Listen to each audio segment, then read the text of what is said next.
All right. Sorry, I was kind of in a rush because I knew I was starting late, and I wasn't even sure if my camera worked yet. I gotta make sure it's in focus.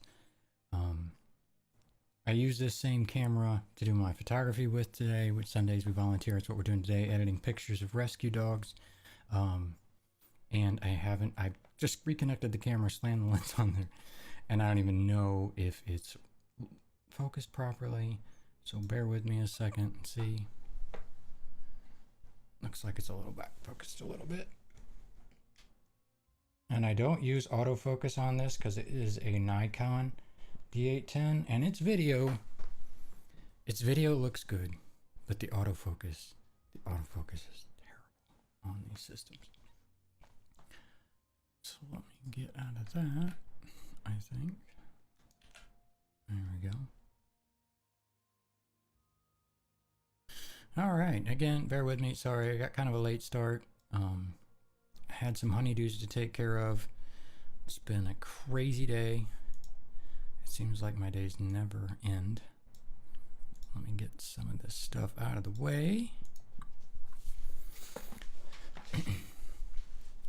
So we had yesterday, I think it was yesterday, day before yesterday, we had one of the fosters reach out to us because they are fostering. And sorry, you're going to hear the dryer in the background. My wife has laundry going, and unfortunately, where my office is, you're probably going to hear it. And there it went. They reached out to us. They needed some pictures of the puppies.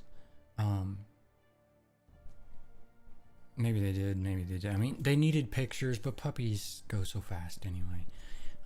You don't typically need them. But we got a bunch. These particular puppies were very much puppies. They would not sit still. For the life of me, it was a little warm outside. We was trying to do it, keep them cool, not have them in the sun too long. And but we wanted to try to capture as much of them as we could. We did take a bunch of pictures. We're gonna have a lot of throwaways. I'm hoping a lot of them are sharp. I haven't even had a chance to look at them yet. This is just right from the camera, imported, just the way they are now. And for those of you that might be watching the stream for the first time, or watching this on a VOD or on YouTube, my wife and I volunteer at a local county animal shelter on Sundays. We are one of 2 photography teams that go in and we take photographs of the animals for the shelter to put on their website. And we also share them with the other volunteers that get posted on social media and things to help promote getting these dogs homes. And it's a challenge. It is a big challenge. There are a lot of animals, really good animals that need homes. Here in Texas, I'm outside of the Austin area. There is an abundance of them, and I mean an abundance of them. And it's difficult sometimes to you feel like you're going backwards because there's so many animals and so many you want to help, and it just never seems like enough get adopted, enough get out there, and then even more come in. That particular facility, I think, houses, I want to say almost 200 dogs is what their facility will house.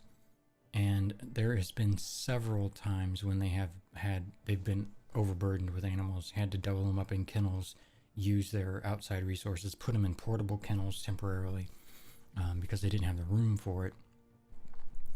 And it's disheartening to feel like you're trying so hard, you and the rest of your volunteers or photography or whatever.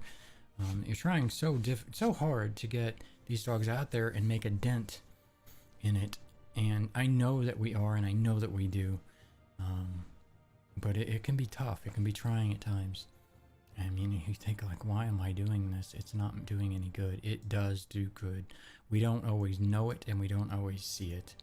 But we get to hear it from time to time from the shelter, or we'll bump into somebody at one of these shelter events or something. It's, hey, we seen those pictures. This dog fell in love with her, ended up adopting him or her. And I'm always so tickled when we hear that. So, oh, Mr. Big Rick, I appreciate it. I appreciate it, buddy. How you doing? I know I just caught you there for a few minutes when you were finishing up your stream there.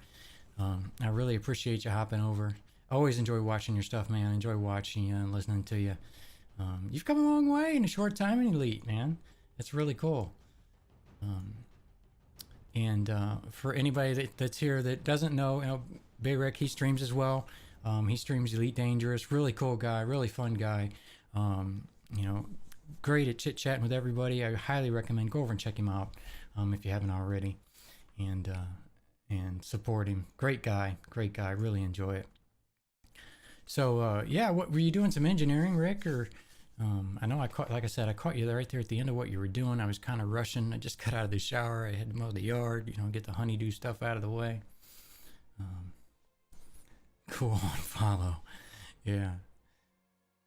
Yeah, I know I'm a little old school in that sense, but so are you. I think. But it's great to have you guys. I'm glad you're here. I know a lot of you guys coming over, you're here for the Elite Dangerous stuff. I do Elite Dangerous specifically on Tuesdays. On Sunday nights, let me back up a minute. My wife and I volunteer at a local county animal shelter. We are one of 2 photography teams. We go every Sunday and we photograph animals for the shelter. These photographs are used in their adoption application, on the web application. We send them out to other volunteers. They're used in social media to try to help get a lot of these dogs homes. And ranking up Empire. Yeah, I got to do that myself. I got the vet unlocked a little over a month ago, and that grind is still fresh in my head, so I can't really get myself to do it yet, but yeah, I need to do that as well. But we take these pictures, and sorry, my wife was doing laundry. It's in the background. The buzzer is, but I'm sure it'll go away. She'll get to it here eventually. Hope she didn't hear me say that. She'll have to come in here and smack me.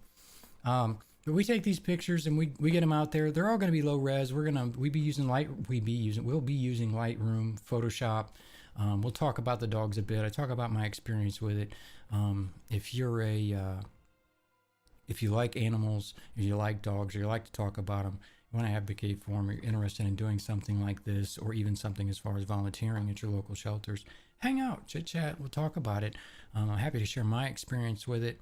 We've been working with this particular shelter for about, oh my gosh, it's been, I think a little over a year and a half now. It's an incredible shelter. It is a county shelter, very, very limited funds, just outside of Austin, Texas. And, we try to do everything we can. There's a lot of great volunteers there.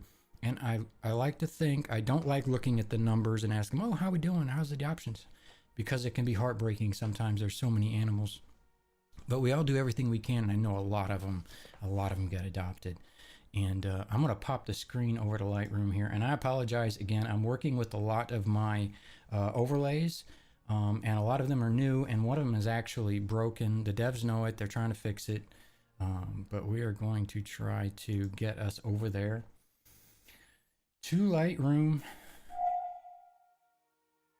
Come on. There you go. We can do it. And so I use a Nikon D810 DSLR for my photographs, for those of you that haven't been here before. And it's the same thing I'm doing the video here with. It is a fantastic portrait camera. It's kind of pricey, yes, but I do photography professionally as well. But the video on it, I like to think, what you're seeing here is pretty good quality, but its autofocus is terrible. So it's got a constant focus to it, but it does really good portraiture. I use a Tamron 70-200 to take all these pictures. If you're interested in any of that stuff or cameras, let me know. I'm happy to share what my particular setup is. But I was saying earlier, before all you guys got here, that yesterday or day before yesterday, I had one of the fosters through the shelter reach out to me. And yeah, they're really cute. And we'll get to see some close-ups of them here shortly when I start editing them. But they reached out to us, this particular gal, so awesome. She is fostering 6 puppies. And she says, I really want to get photographs of them because they're getting old enough now. We want to try to get them adopted. And I told her, I said, well, bring them up during a regular shoot day and we'll get them done. So she brought them up today. So that was the first thing we did, is we did these 6 dogs. We will usually shoot for around 10 dogs on a Sunday, unless we're really behind, and then we'll do more. So the puppies took a good chunk of today's shoot, which is fine. Everybody loves to see the puppies anyway, right? So my process for it, after I import them all from the camera, I just go into Lightroom. I pick 3 different shots for each dog. The 3 shots we're looking for, I look for a good face shot, and this is their pure marketing. This is their selling shot. This is what gets people to check the dog out. We get a body shot so people can kind of see what the dog size, and if they have a tail, and what they look like overall. And then we try to get a personality shot, and it depends a lot on the dog on what we can get out of that. Taking pictures of dogs, particularly puppies. If you've ever tried, even with your phone, you've tried to take a good picture of a youngster, a toddler, someone small that's mobile, it's very, very difficult. So you got to try to set up the environment to be conducive to what you're trying to get, and you just got to sit and wait and hope you catch it and hope you catch it. I run a pretty fast shutter speed to try to catch a lot of those things. As long as they're not too quick about it, I can usually catch them. But we'll take a look here. We're still in our library mode. And these dogs, my typical process is I will go in, I get my list from the shelter. These are the dogs that are most important to us that we get our shots of this week, because there's the ones they really need good shots to get out there and market them. And they'll give us that list, and then we'll go kennel by kennel, and we will take a picture of their kennel card, so we have an ID and a kind of a marker, if you will, for that dog and where their photo started. But with these puppies, they came in a portable crate. The foster had them, and so we kind of did this on the fly. So the first one that we added up was Muggsy, and that's who this is here. And I'm going to go ahead and try to grab all of his pictures, which looks like about that far, and I'm going to put those into a stack. And I'll do that for all the dogs as we go, because it's easier for me to keep track of them when I put them all together in a stack. These dogs, I don't think looked too much alike. Make sure this isn't the same dog as this one. Is that? I'm not sure why that face. They did not like the leash. They're very young. I'm not exactly sure how old they were, but they were not fans of the leash. It was a little difficult, and it was a little warm out today. It was it was probably close to the 90s today out here. But we try not to keep them out in the sun too long. Make sure, of course, they've got water nearby, and we try not to stress them out. Sometimes you just kind of got to let them fidget and fool around and get the energy out and figure out that, hey, I can't go anywhere. I need to just calm down. I need to find the end of his pictures, and I hope they don't look too much alike. And these do look somewhat similar, if that is not the same dog. And I had to overshoot a lot, because these guys were all over the place, and I was super worried that I was not going to get good shots of them. I'm just going to go ahead and edit Muggsy here, and we'll start there. So I'm going to find, that's a decent picture. I'm just going to start there with applying some of my lens corrections. And this just gets rid of the distortion of the lens.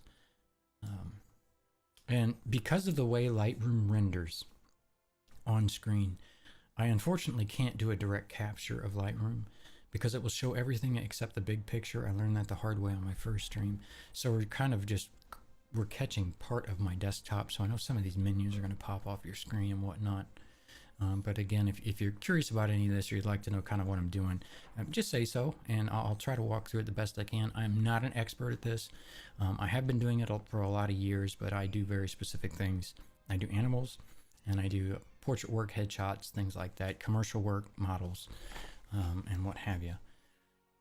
But I'm happy to share anything I can if you're interested. So we got the Tamron on there. I use a daylight white balance. Because it's typically the most neutral setting to go with, and because we are working with the raw files and not a JPEG or something, we have a lot of room to move that color and light balance around. And I'll typically just auto it first, let Lightroom kind of balance out the histogram for me, and then I'll tweak it. It just seems to work a lot faster, and for these shots, I'm not looking for high quality print stuff anyway. That one's pretty sharp, however. It's a really good shot. But you'll notice, like before, it was a little washed out and overexposed. When I went ahead and autoed it, because there's a lot of different settings for this, and let it pull some of the colors back down. But we'll see if we can find 3 of Muggsy here. There's a really cute face shot. I can auto that. And sometimes you will see my wife's feet in it and the leashes. We will go into Photoshop after this I remove leashes from the photos, and I do that because I think, and again, this is a marketing thing, I think the dogs feel more approachable when they're not on a leash. And the main reason we leash a lot of them is just so we can keep them within a certain area. Most of them will hang out anyway, but they have a tendency to wander around and get in really bad spots for pictures. So we do leash all the dogs. Man, that's a super cute shot. I think I'm going to leave that one because I might end up using that for a body shot.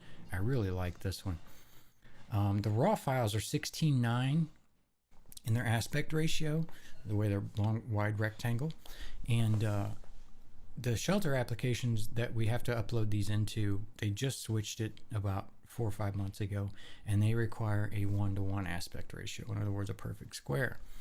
So I do have to go in and crop all the ones that I plan on using, but they're generally not very conducive to a really nice compositional shot. I know it may seem a little silly. I still try to get the best I can out of it. Headshots usually work out okay for that kind of stuff. But I usually end up in the bigger shots, I have to crop their nose or their tail or something off to get the shot.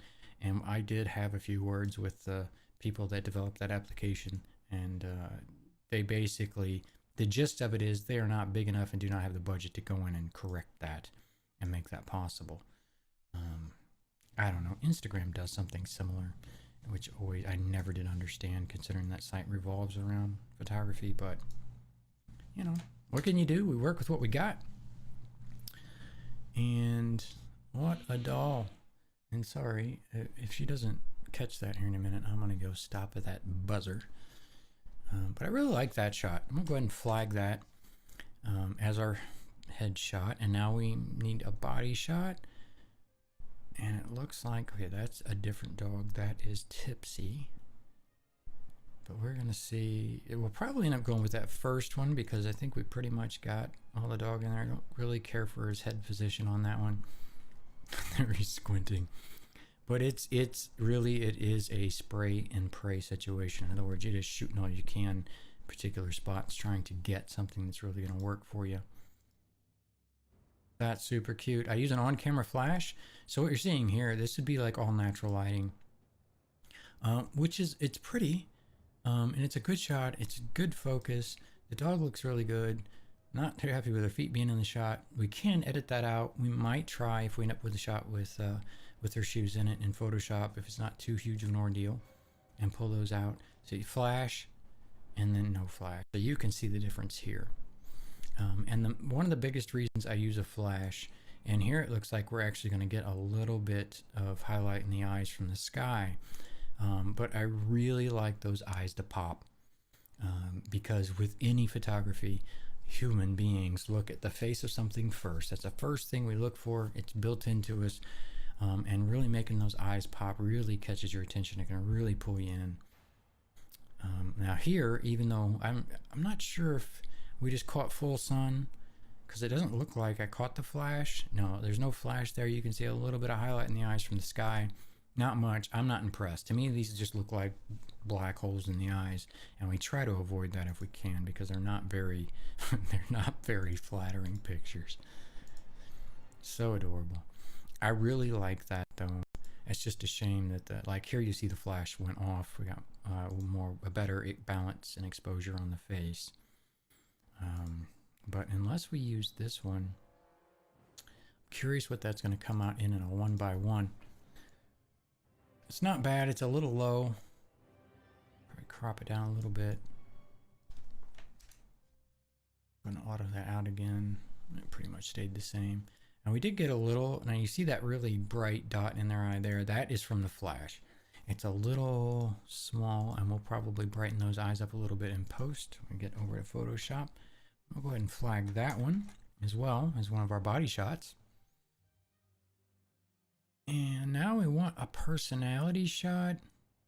And again, if I was really going to capture their personality, it probably would have been them kind of going like this with the leash all tight, because they did not understand that. Here you can see they even gave up and dropped the leash.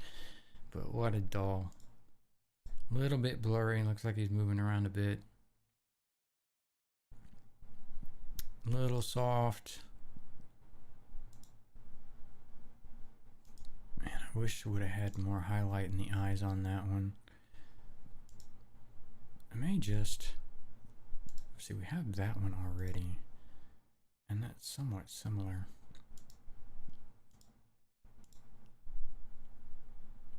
For natural light, that's a really good shot. And what happened there is that with the on-camera flash, the recycle time on it, because it's an on-camera flash, it doesn't cycle fast enough to keep up with the pictures.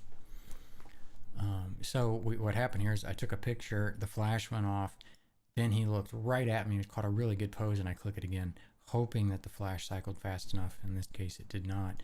And I think with the face shot here, we did it again. I zoomed in some, and we did get a flash. That's why we got a good face shot there. So we've got our face shot, we've got our body shot, and yeah, that's fine, Rick. Yeah, thanks for hanging out, buddy. You'll fill that belly. I think we might just do this, because I'm not over impressed with any of those as far as personality shots go. So we may just do somewhat of another body shot. We'll just compose it a little differently. And again, we might check out removing her feet from that because they don't do much for the picture. But there we got our 3 for Mugsy. And we'll go through all the dogs like this in Lightroom. And then we will jump over to, between this and Photoshop, and we'll take out all the leashes, touch up the photos just a hair, and get them all ready for export. Now the problem is we got to see how far Tipsy goes, because we had Dora after that. I just seen her go by the door, so she's headed for the buzzer. We had Luna. Maybe I'd put these backwards. I know Ozzy was a black dog, so I'm going to go ahead and stack his together. Again, I would normally have kennel cards in front of each set, but because we did these the way we did, we do not have those. So I have Bungie and then Luna. So this would be Bungie. See how far those go.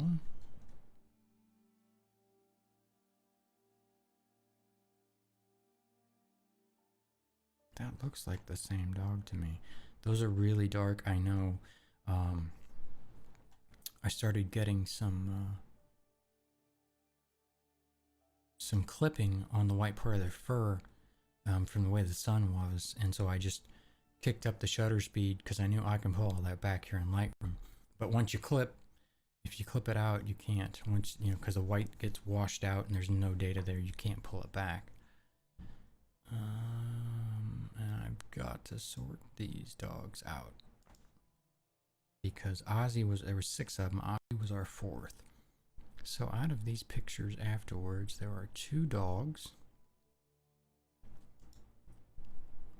Now here's another one.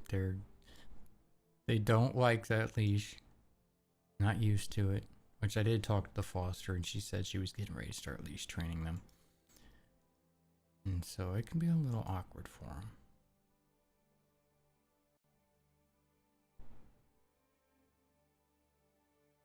Was her tail curly? This is why I like getting kennel cards. Because I don't want to get the wrong dog. See if I can get a face shot. This dog has a bigger white spot on his chest. So this might be Bungie. Bigger white spot on his chest, I think. I'm going to back up and look at a shot from earlier. Yeah, smaller white spot on his chest. So the smaller white spot is Bungie. So I need to find the end of his pictures. Is that a different dog or is his tail just down? His tail's just down. And I'd forgotten about taking these pictures for her with the puppies, or I probably would have brought in like a whiteboard or something to snap a picture of to make sure I got the right dogs. There's small white on the chest. And she'll know if I get it wrong. Okay, that's the bigger white on the chest. Panting. So that These all have to be. Make sure I'm looking at them right. Ozzy, which was 4, Bungie was 5, and Luna was 6. I know I'm gonna screw this up. When I was looking at the puppies, when I thought about this, I was like, well, they don't really look close enough alike. I'm sure I can sort them out. That was a bad idea, I guess. I shouldn't have done that. I should have just took a picture of the card or the paper. I use a paper that I write them all down on. So I knew the order that I took them, just not the which was which.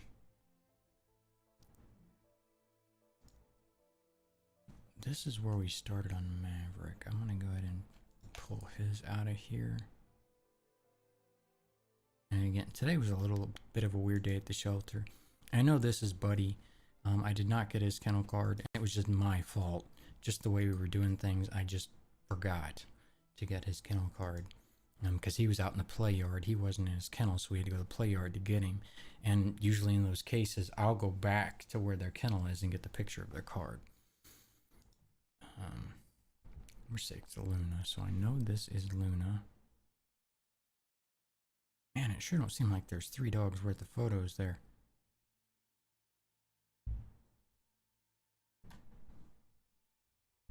It sure does not. But I know for a fact Ozzy was the 4th one we shot, and I know he was black, so I know that that's Ozzy. And I know we already did Muggsy, so we had Tipsy and Dora for 2 and 3. This is Tipsy. Just let me see when it changes. What I am. Now here, and this is when I started to notice this clipping, and we'll see when we go in and start editing these that the white parts of the fur here will be unrecoverable because they were blown out. We'll see that when we get there. I just have to find, and I'm looking for some unique, because we have Tipsy and Dora before Ozzy. So I know for a fact this is Dora. Dora has the white tip on her nose, a white tip on the tail, the point there. Just trying to find out. Didn't show her chest in, yeah, a little bit. It's quite a bit there.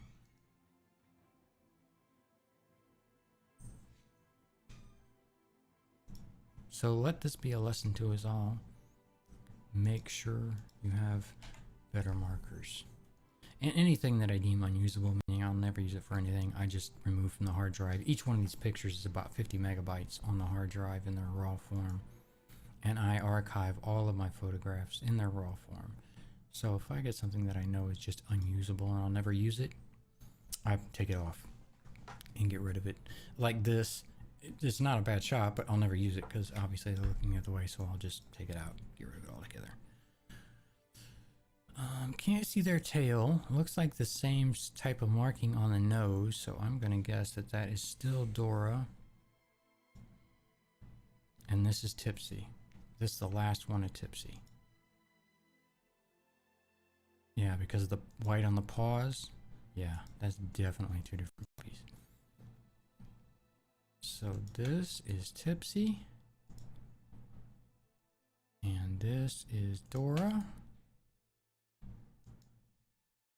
So now we have Muggsy and Tipsy and Dora and Ozzy in stacks. And now we need Luna and Bungie in stacks. So there's 2 dogs in all these photos. And I don't know if that is when I changed it. Because again, I started kind of, they call it chimping, looking at your camera after the picture there for a few minutes because of the way the sun was. And I noticed that the white spots were being blown out. So I upped my shutter speed. Like here I'm running at 320, so I'm actually running a high speed sync. Where before I was running at 200. Why doesn't that change here? Because I would have swore that's where I changed it at. How far back? Not that it's that important. Again, I'm just kind of explaining to you what I did and why the picture got darker. It looks like I stayed in 320 for a bit. but I could have swore that's where it happened at. Maybe the sun got behind a cloud, but typically I'm pretty good at keeping an eye on that. But it gets so chaotic, especially with little puppies. They're all over the place. These were not leash broken, leash trained, so they hated the leash. They're just constantly moving and moving and moving and moving, and you're just trying to get a good shot of them. It can be trying, very trying. Okay, so I know for a fact that this is Bungie, and I know for a fact that this is Luna. So now I just got to tell them apart and find out where we switched. Can't tell from that because they both have dark noses. Because if I didn't know any better and I was editing these, I would think it's the same dog. But I know that it's not. Because that shot. It looks like Luna has more white on her chest than Bungie does.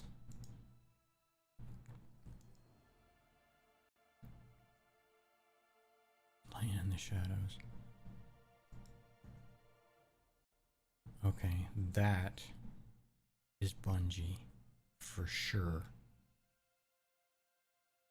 Because of the small white mark on the chest. So I'm going to go ahead and just stack those so that I get them out of my head. And now we got to figure out where Luna starts. I think that's Bungie. Oh, thanks for the follow. Red Eye Shell. I appreciate that. I really appreciate the support. How are you doing? We are just editing up some of our volunteer pictures today. I'm trying to, but unfortunately I made the mistake of, because it was a last minute thing, and I don't know why I posted that twice. I'm in the midst of changing a lot of that stuff, which is probably why. But anyway, so you get a double thanks. It's worth it.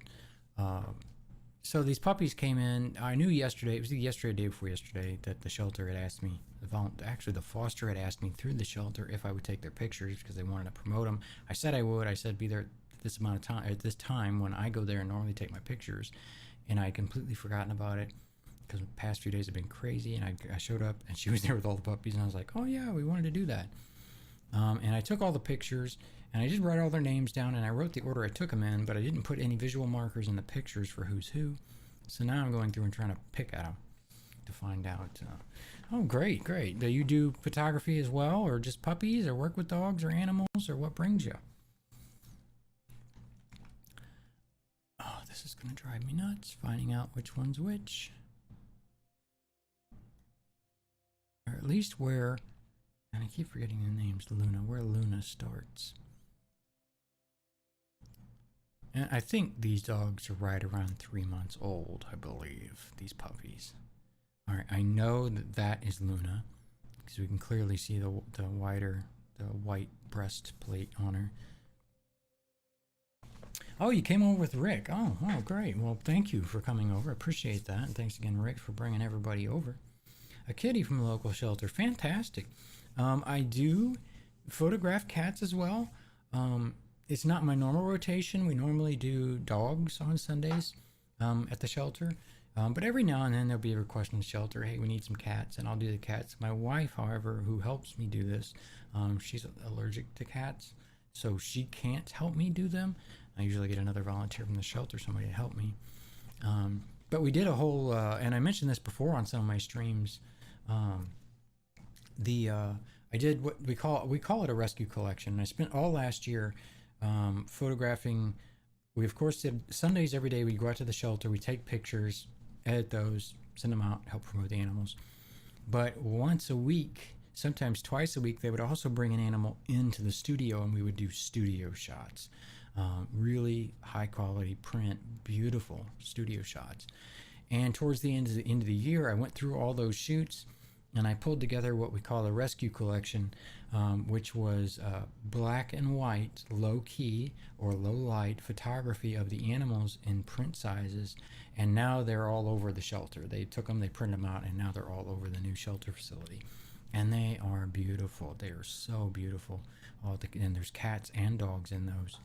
And I actually looked for those pictures the other day because I mentioned on the stream that I was going to show everybody kind of that photography, the studio part of the pet photography that I do.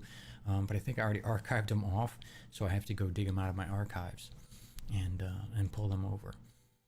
But right now, we really got to get. I'm pretty sure that's the last picture of Bungie. It's hard to tell. I know that Luna has the bigger white chest. They both had black noses, though. I'm trying to see if there's something else I can use as a reference for which dog was which, but there's not. Now I couldn't swear that that is Luna.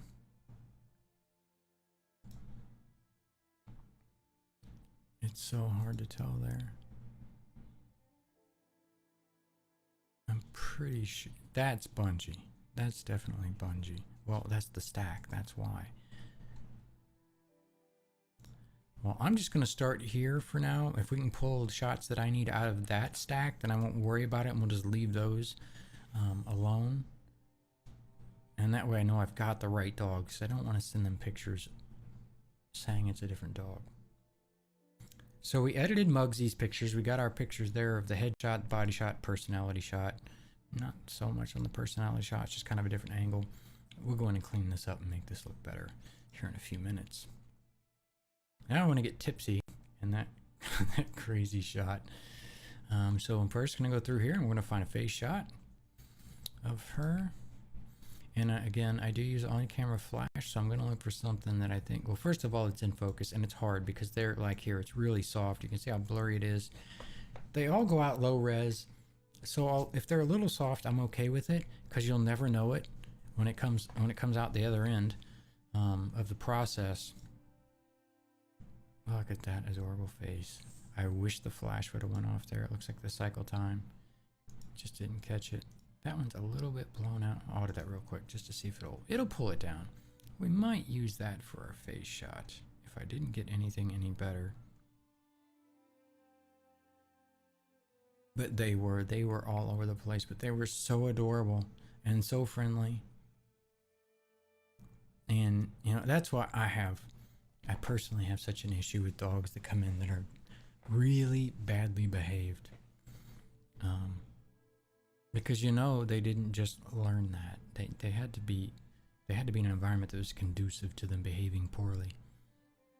And training a dog can be a lot of work. I'm not saying that it's not. But work with them. Break those bad habits. Don't let them get the bad habits, especially if you get a puppy. Don't let them get those bad habits. Sometimes it's easier to just let it slide, but they pay for it in the long run. So let's pull this down one by one. We're going to see if we can pull a face shot out of this. So do you just have rescue cats, Red Eye, or do you do dogs as well? And what kind of cat do you have? Not that I know a lot about cats. I like cats. What a doll. What a doll. I'm going to save that one. Auto that out. You know what I didn't do though? I did not grab my lens correction off of this. Yeah. Just a cat. Easier where we live for right now. She's adorable. Short-haired domestic tabby. Oh, awesome. Says his wife, right? Yeah, it's I lean more toward dogs just because I like their person. I like the interaction of a dog more personally, and it fits our lifestyle and our family. We don't have any cats. One of my dogs is a black-mouthed cur Great Dane mix, and she's very prey-driven. I don't think she would get along real well with cats. She is an absolute princess, though. She is such a sweetheart, and maybe here in a few. I don't know if Jackson's out. I'll bring him in. I did set up a puppy cam. It's not mounted or anything, but it is out here, and I've got it started. So maybe we'll try to pull them in, and I'll show you guys my. Puppies. We have 3 of them. If you go to the panels below, I'll tell you a little bit about them. We have Jackson, who's our full-blooded Great Dane. He's a 140-pound puppy. He's a little over 2.5 years old. He is a handful and a lot of work, but we're getting there. Gracie, she's about 3 now, I think. She is a Great Dane Blackmouth Cur mix. Absolutely I cannot believe she is not a breed. She is so beautiful and so well behaved. If I was ever to have the time and the inkling to create a breed, which I wouldn't because we have enough problem with dogs, having so many dogs around anyway, but she's such a good dog. And then we have Cage, who is our German Shepherd Lab mix. And I think he's around 15 now. He's our grumpy old man. All right, I copied those settings. I want to go through and paste these onto these that we already did because I had forgot to previously. Make sure those stuck. They did not stick. So it did not copy. And I get that from time to time with Lightroom. It doesn't always want to copy the settings. And I'm not sure why. It's not too often, but it happens. That would be Cage getting upset with Jackson. He doesn't really care for Jackson. We see some of the conditioned instincts in our cats from being moved around before we adopted her. We got her at 7 months and she had already been moved through at least 3 shelters. She's very weary of new people or when we leave. But over the last 3 months, she's gotten a lot better. Yeah, very true. And I see that a lot. And before I started working with the shelters more, I never would have really thought of this or knew it. I try to explain it to people now because we know enough about the shelter. We also help people when we're there and there are people looking at animals. We try to help them, direct them towards animals that might fit what they're looking for. But one thing we also explain to them is that, we might go show them, oh, well, you might really like this particular animal, and they'll see it, and that dog might be acting crazy or a little weary or something like that, but they really like the dog, and we'd explain to them, well, they're in a new environment. We'll know from the kennel card how long they've been there. They may still be adjusting. It's scary. There's a lot of new smells. They're around a bunch of other animals. They don't know where they fit into the pack at. It's nuts for them. They have no grounding, no foundation for that confidence they need to behave properly. And it takes a lot of that, take them out. If you're going to look for an animal at a shelter, don't completely judge them on what you see as they're sitting in the kennel and you're looking at them through the cage. Because chances are that is not the dog you're going to be taking home if you decide to do so. Most of the shelters or rescues I know of have what they kind of call a trial period. And at first I was like, what do you mean a trial? If you're going to get a dog and commit to it. Sometimes you need that, especially if you're going to give a dog a chance that may not fit your lifestyle. You don't want the dog or cat, in some cases, to sacrifice their well-being for yours or vice versa. You want to make sure it's a good fit. But they'll give you a trial period where you can take them home and try them. They also have outdoor play yards. Bring the dog out, let them come out, play around with them for a little bit, let them wind down, kind of get used to things. That will be more conducive to seeing who they really are than catching them through the kennel or something like that. That's typically going to tell you more about the dog than just seeing them in that condition, because it's scary for them. I have went into the they call the cattery at the shelter, which is a big building that's got several large pens in it, really big pens where they keep different cats at. You'll go in and there'll be some that'll kind of come right up to you and be curious about what's going on. Others will dart behind things and hide. Some are oblivious to the fact that you're even there. But yeah, you gotta give them a chance, especially if they come from a shelter, because they may have had it rough before. They may have bounced around a lot, like you said, with your cat. But they'll come around. Hopefully they'll come around and end up being a good companion. I haven't really heard any big horror stories about, and I'm sure they're out there. They're pasting now. Any big horror stories about people that adopt? I'm sure they're out there, and I'm sure it's happened. I like to think not. But I'm so happy to see them get the chance, because some of these animals, they don't get the chance. They get abandoned or left or turned in. Oh, I'm moving. I can't have an animal. It's a little tough for me because I'm such an animal lover, but you know, for me and my dogs are like my kids. I would live on the street before I would live somewhere I couldn't have them with me. Um, you know, I when I adopt my dogs, I keep them. And it may be rough. Jackson, for instance, he's been tough because you know, he's a 140-pound puppy. The Danes don't typically mature till they're around 3 years old, and he's getting there. He's not quite there yet. Exactly, she went from being very skittish around us and avoiding us to now she'll let us hold her and everything, and will even be affectionate from time to time. That's awesome. I'm happy to hear that. That is excellent. And like I said, that's just what it takes. They've got to get. They need to be comfortable where they are so they can build the self-confidence they need to take those risks to build that. And it's a process, and that is so awesome that you got a cat from a shelter. You know, a lot. I'm not against purebreds, not one bit. I am against breeders, and what I mean by breeders are backyard breeders, people that overbreed, people that are not responsible breeders, people that breed for the cash. All that gets under my skin.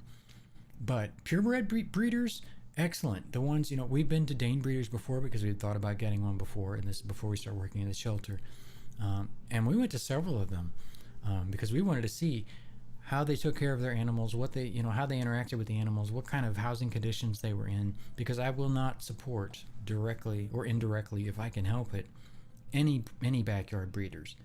Anybody that overbreeds their dogs doesn't care necessarily about the breed; they just care about how much money they can get out of their puppies. Makes my stomach turn. Sorry if my typing is terrible, bouncing between different keyboards. My fingers don't always. Don't worry about it. I am the world's worst at doing it. So don't worry about it one bit. Again, glad to have you, and thank you again for adopting from a shelter. There are purebreds that come through shelters. They typically go fast, but if you're in the market for a cat or a dog, and you want a purebred, check out your local rescues. There are rescues for specific breeds as well. They may not be as close, but almost every breed has a rescue you can get in touch with to rescue purebreds. Dogs that, for whatever reason, ended up there and they need a good home. Again, nothing against breeders. There are some great breeders out there that care a lot about that particular breed, their bloodline, the well-being of those dogs, and more power to them because they really look out for the dogs. We do believe she came from a form of breeding or was just pulled from her mother too early. Yeah, and that can happen. That can definitely happen. I've seen cats and dogs come into the shelter that the mother was killed or was somehow the puppies or kittens got abandoned or removed from their mother. And if it wasn't for, you know, bottle feeding, and if it wasn't for volunteers in places like that, these animals would not have a chance. They would not have a chance at all. And it makes you feel good to go in and do these things for the animals because you're doing it for somebody other than yourself. And I think we got all those pasted there. We did. And now we were working on these, and I think we did start on a picture, did we not? Yep. Sorry, I got kind of sidetracked there. And I have a tendency to soapbox a lot. It's just me and my nature. I do not claim to know it all. I'm not an expert at anything. Please take everything I say with a grain of salt. If you're really curious about a particular topic we are discussing, I highly recommend you do your due diligence and research and look for a professional opinion. But I'm always happy to give mine anyway. What a ham. All right, there's a face shot. And now we want a body shot.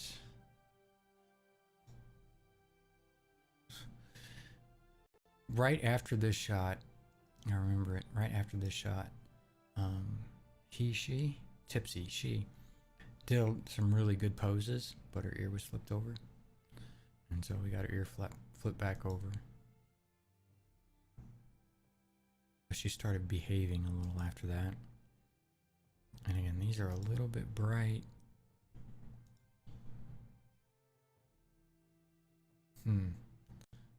up using one of those. The flash didn't go off here, but we do have some highlights in the eyes because the sky was fairly clear, a little bit overcast.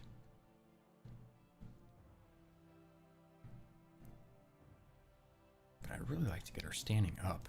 I know I have a lot of personal criteria that I want to get out of the photographs, but you don't get to pose the dog. A shelter dog anyway. Some dogs, they're raised, bred, trained for show, pictures, photography, things like that. These dogs are not, obviously. So we just try to do the best we can with what we have. And that one's soft. And sometimes we just don't get the shot we want. But that's alright. They're still adorable.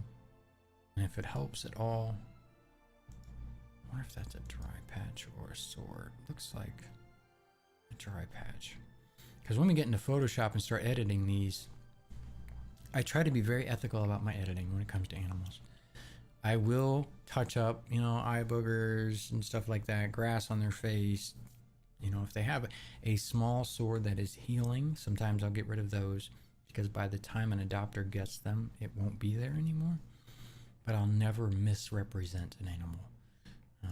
Worst thing you could do for an animal is to misrepresent them, get them adopted out, and it be the wrong fit for one reason or another. And I just don't see a body shot I really like, unfortunately. That one's a tad soft, but not turned to the side enough.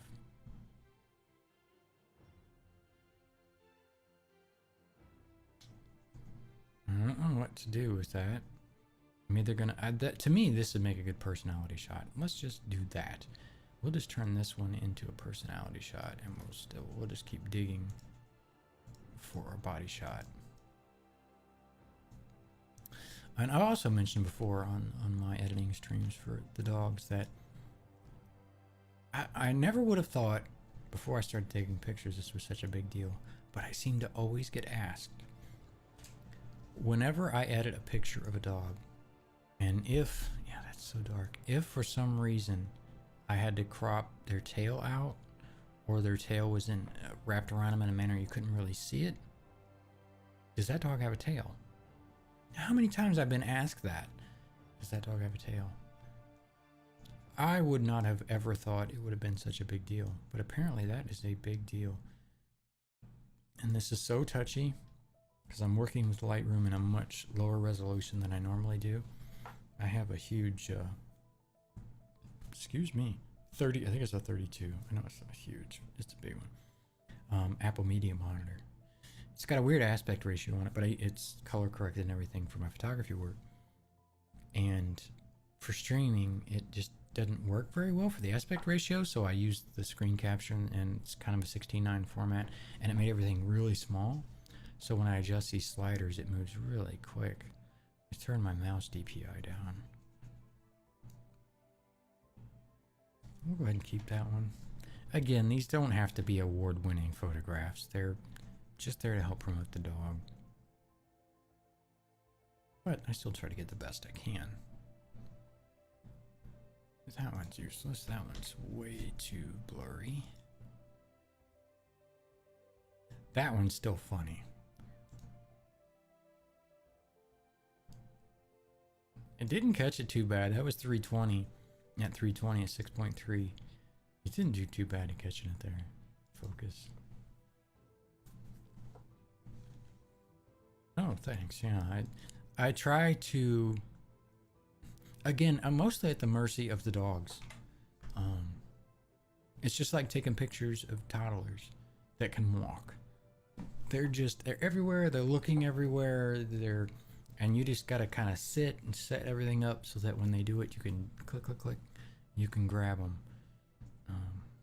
I really try to get pictures that do them and their personality justice.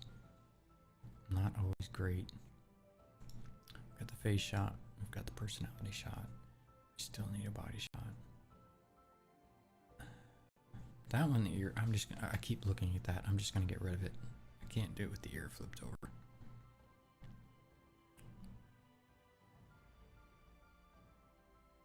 I don't really have a good body shot. else, we just do something like that. It doesn't do much justice for the body, but they can still get kind of the body shot out of this shot as well. So maybe between the two, we'll just call that good enough. I like that too. That's adorable. I'll paste my settings on here just to see how that came out. It's a little dark.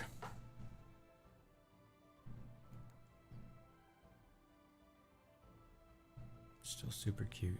Yeah, she had a dark patch on her back. Kind of almost like a circle. It was different. I'm about to say heck with it and just use it. See, like in this case with the 1-to-1, the only way I can get her tail in there is to do that. And for me, I can't do that because the composition on that shot is awful. Even this isn't that great. Still pushing her. It should be, actually it should be 16:9 is what it should be. It should be more in this area. But I'd like to get a little bit of the tail in there, so I'll just use that, auto that again, and then slide my exposure up some. It's a little too dark. And it's so touchy. I thought I'd turn that DPI down. Do it again on the mouse.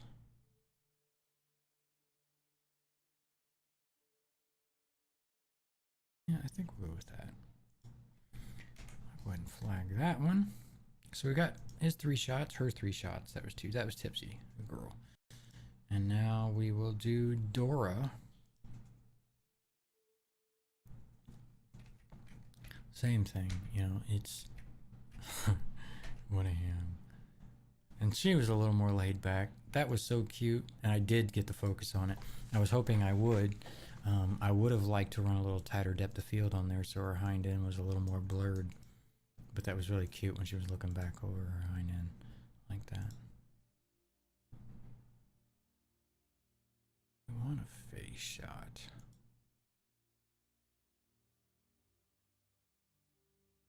That's not bad. For a personality shot. I love the tongue out thing. It makes them look so cute.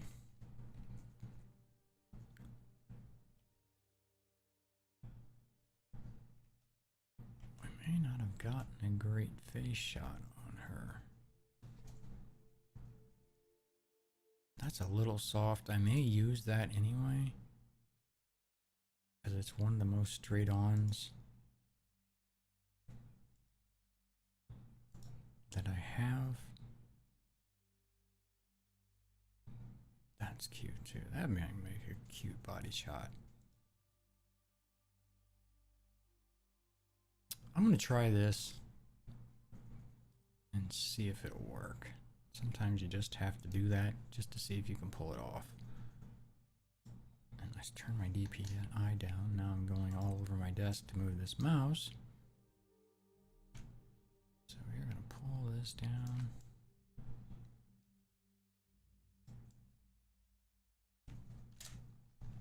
It's a little soft, but it might be alright anyway. I contrasted it. If I could sharpen it a little, I'll sharpen it a little bit in Photoshop. And I think that'll probably work. Not my favorite headshot. Like I was saying, you kind of work with what you got.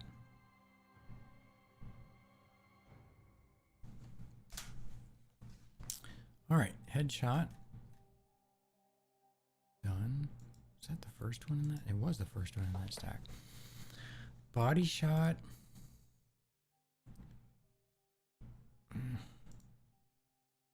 Bare spot on her butt.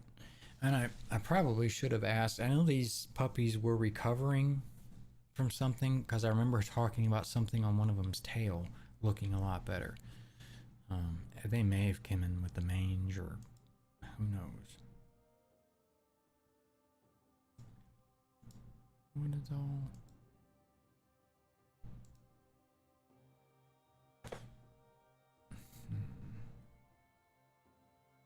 I think we're gonna do that for the body shot.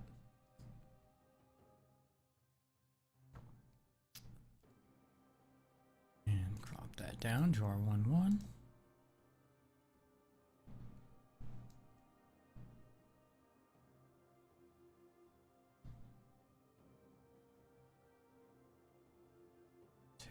a bit close to the edge.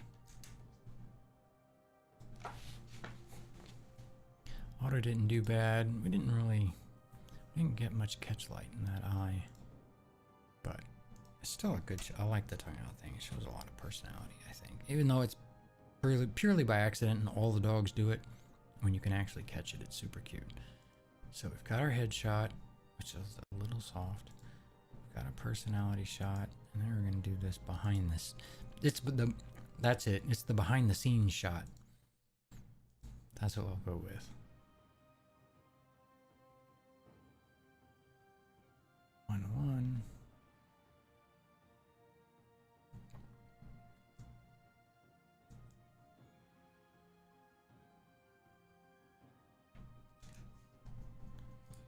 Did I paste my... Nope. Paste my lens corrections on here. I'm gonna go ahead and auto it up, and it's gonna bring it down some, I know. But it's a little bright. I think I'm gonna slide those shadows up a bit. And pull the overall exposure down a touch. Get more emphasis on the dog. Alright, got the 3 for Tipsy. Where's that Dora? That's Dora. I still haven't got them all straight. We did 3 for Tipsy, right? Yes. 9 of 9, 1 of 9. Yeah. 1, 2, 3. So like I said, this is not how I normally shoot my pictures. Had a foster show up. Hey, I've got a bunch of dogs I need pictures of. Okay. Did that.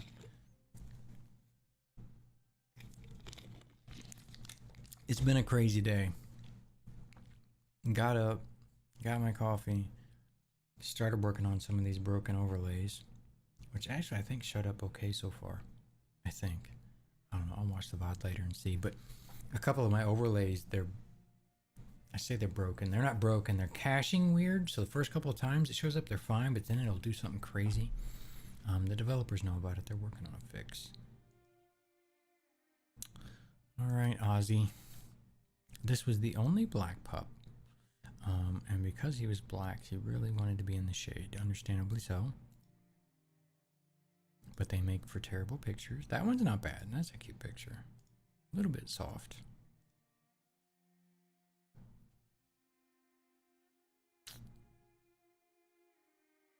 Yeah, he did a lot of posing for me at the end. So we've got 3 choices there. If I use those as a headshot, do we have... Got an okay body shot there. That's probably a better body shot because he's turned looking at the camera. And as far as personality goes, and the reason I try to kind of like to pre-select them is so I know what I can get away with. Like this one, although it's a okay shot, I need to pull this out of it, or whatever the case might be. That's a little soft.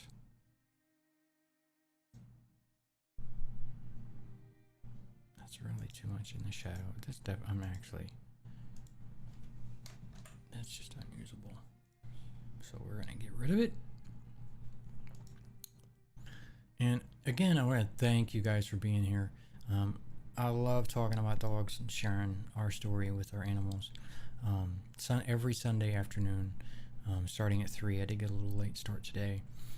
We do edit these photos that we take on Sunday. So every week, every Sunday evening, come stop by, say hi, show your support for the animals. Really love having you here. On Tuesdays, we do a variety game. I say a variety game. I try to stay within a theme of games. I don't want to be a variety gamer, which I am actually a big gamer. And then Tuesdays, we stream Elite. And we might even stream Elite on some Mondays. It just kind of depends. I've only started up streaming again 2 weeks ago, I think it was. Or was it last week? Might have been last week. I streamed like 4 years ago, briefly. I don't even know if you qualify as streaming. And I just got to a different point in my life when I had a little more time, a little more resources. I was like, I want to do it again. Because I've been a gamer all my life. Mostly MMOs, things like that. It's like, why not stream it and, meet people and talk to people that are interested in that kind of stuff. Share some of what I know, which isn't a whole lot. I like to think it's more than it is, but man, that's so good though. That's really sharp.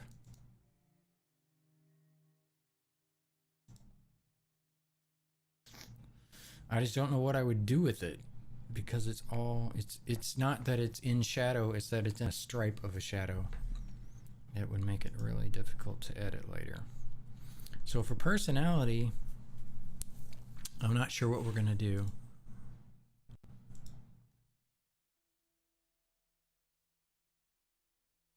I think I'm gonna go ahead and use these as a body shot though. I might be able to get away with both. Using it for a headshot and a bot, because I've got more than one. I wish his leg wasn't pushed out like that though. But let's see what we can get out of it. Let's paste our development settings here. Paste settings. Crop this down some.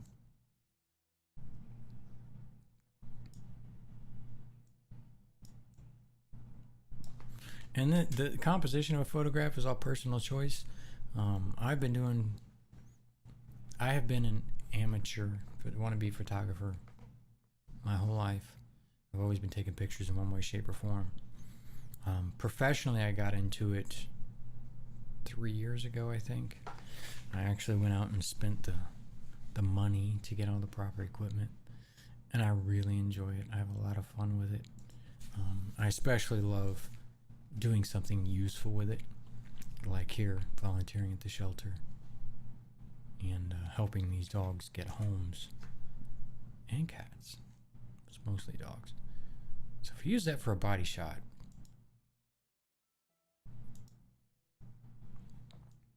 so sharp.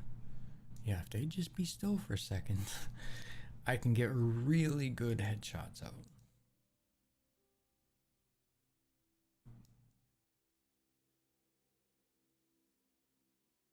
Tongue hanging out. It's a little long. And this goes back again to what I was saying earlier, if you were here. The application that the shelter uses, they used to be on a different platform for all their adoption stuff. And there was a lot of functionality in that they needed that they couldn't get out of it. So they moved to a different platform. The new platform has a lot more functionality and a lot more back into it, but all the pictures are required to be a 1:1 aspect ratio. And there's 2 teams of photographers. My wife and I are one team, and then there's another team. We both had a fit when we found that out, because it just does not do the pictures justice. I think we get away with that. I do want to paste on these development settings though. And I'm going to auto this, but because it's a black dog, it's probably going to do crazy stuff. Yeah, it's really bright. Because the auto, in a simplistic answer, is the auto, when you click it, it basically looks at the histogram in the picture and tries to flatten everything out.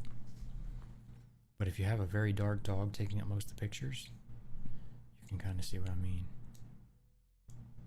And so we usually, for the all really light colored dogs or really dark colored dogs, we have to go in and manually touch those up. I'm going to go ahead and hit auto on that, but then I know I'm going to pull the shadows down. Get that black back. Alright with that.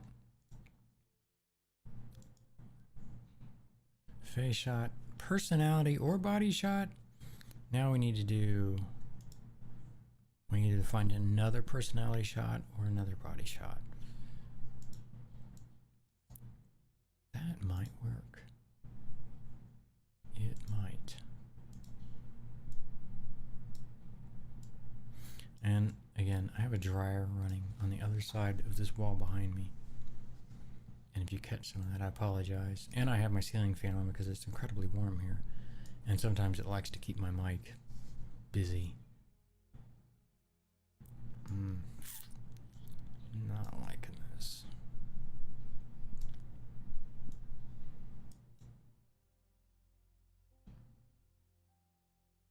Because what I would try to do on something like this compositionally, whenever you're taking a picture of an animal, a person, doesn't matter, is never have them looking out of the picture, have them looking into it. So in this case, when he's walking, you wouldn't want, I wouldn't want a crop like this or something when they're leaving the picture. I want them coming into the picture. And it's hard to do on a 1:1 aspect ratio and keep some kind of compositional rules in place. I'm my own worst critic, I know that. But it's just how I work, doggone it. I did auto that, but I don't. It's like it overexposed it or something weird. I'll pull that grass back down a little bit and pull the shadow back up a bit. There we go. That's better. What a fatty. All right, so we have 1, 2, 3 shots on Ozzy. These were, okay, this was the stack. So this was Bungie, that we know for a fact was Bungie.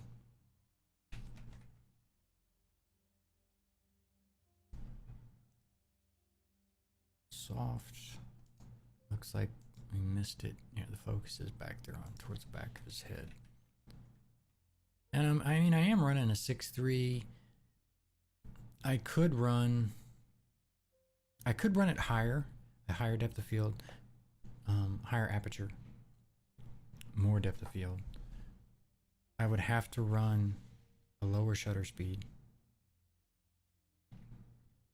And I've just found that for the best pictures, this has the best balance.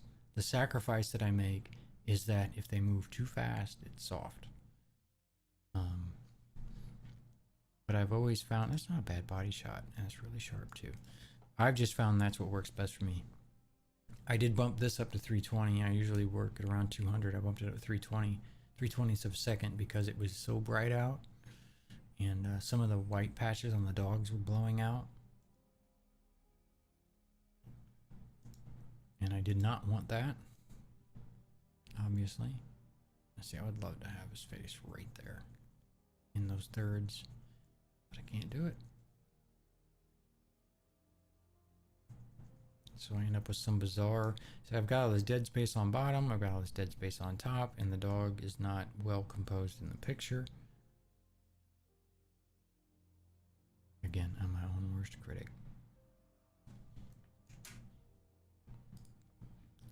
Let me put, I don't think I put those on. I did not. Well, auto weight, it's probably going to pull it down a bit. It didn't do too bad. Looks like we need to slide our shadows back up a touch. And maybe add a little more contrast. Jackson. Not there. My DPI went back up.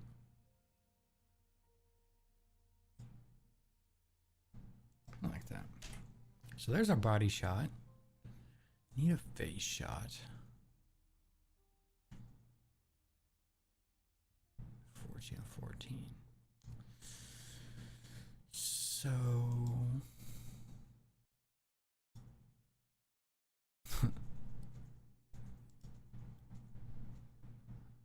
what a cutie. Man, don't tell me I don't have a good face shot.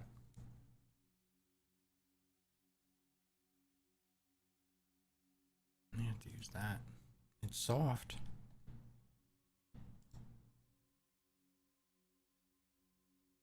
But it looks like my only option.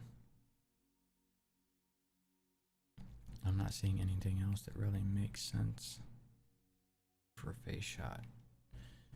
And hopefully it's not so soft that it'll look bad in the low res.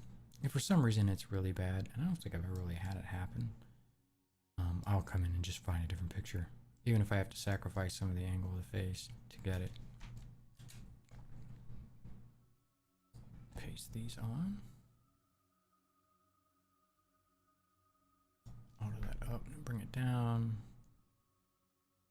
Put a little more contrast into that. I'll leave the exposure on though.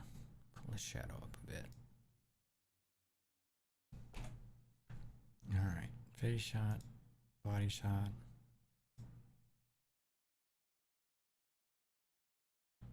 That may be, well, we got one here. He's pulling on his, I was gonna say we got one of them sitting down, but it looks like he's pulling on his leash. They did not like that leash. One little bit. That's soft. He was obviously running because it looks like I got, yep, caught him right here in the tail end. And I use, if you're familiar all with the camera or DSLR, I use what they call back button focus. So I'm not constantly trying to focus manually. It is an autofocus feature, but you compose your shot, you focus it, you release it, and you shoot your picture. And that's how I shoot, and it's happens super fast, so it's typically not a problem. But here they were just such jitterbugs.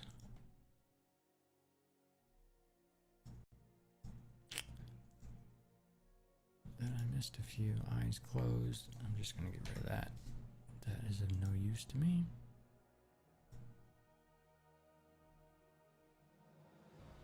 It's kind of cute. I mean, it's very close to this one.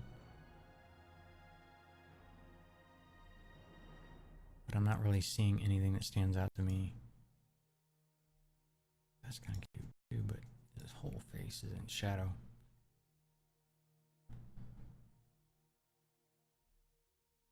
So it looks like I'm gonna have to go that way.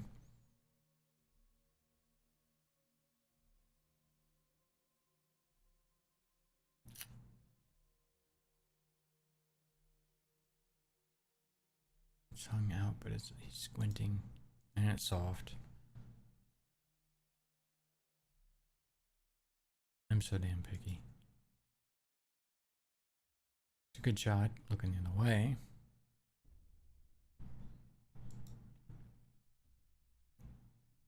I'm pretty sure I'm noticing that little bump on the nose because he had it right here. See that little spot or bump? And this is one we did not put in that stack because we weren't positive that it was him. It is. So we are going to capitalize on that.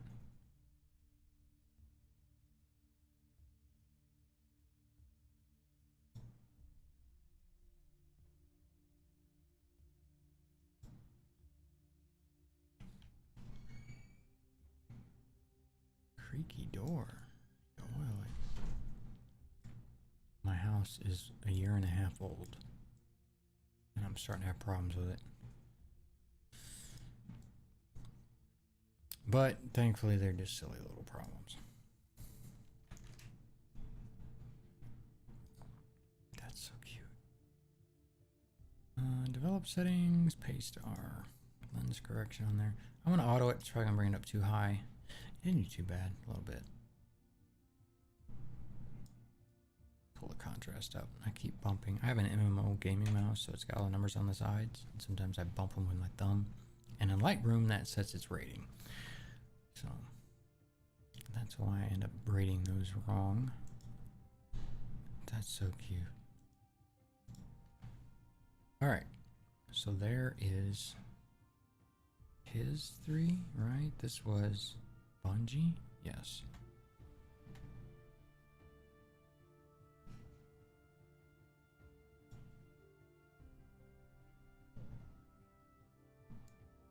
That needs put in that stack.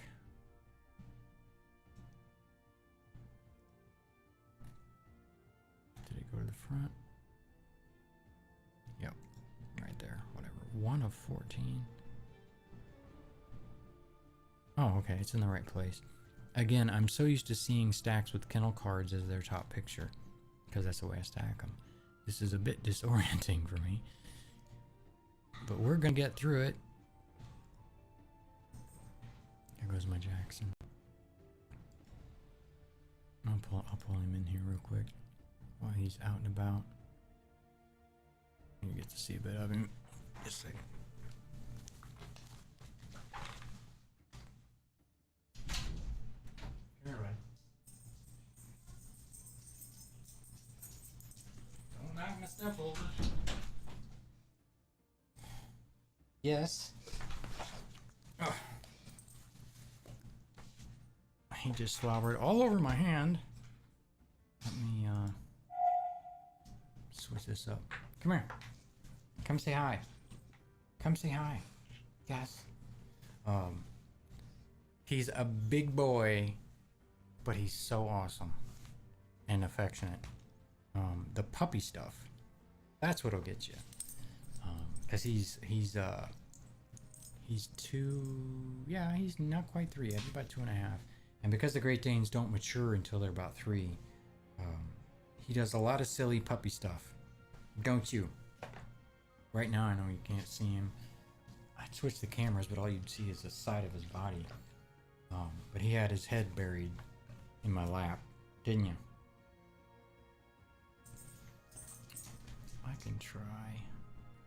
Well, I don't have that scene set up yet. There's no audio in it. So it's really not going to do much justice to switch to that camera anyway. So, what are you looking at? Huh? How come you're not going to say hi? You're not going to say hi? Is you not going to say hi? Big BBs? You want big BBs? Yes. Yes. He's a good boy when he wants to be. And he's a turd when he doesn't want to be, aren't you? Aren't you? Very bullheaded. Most Danes are, at least the ones I've experienced. But he's a pretty good boy. We got him from the rescue.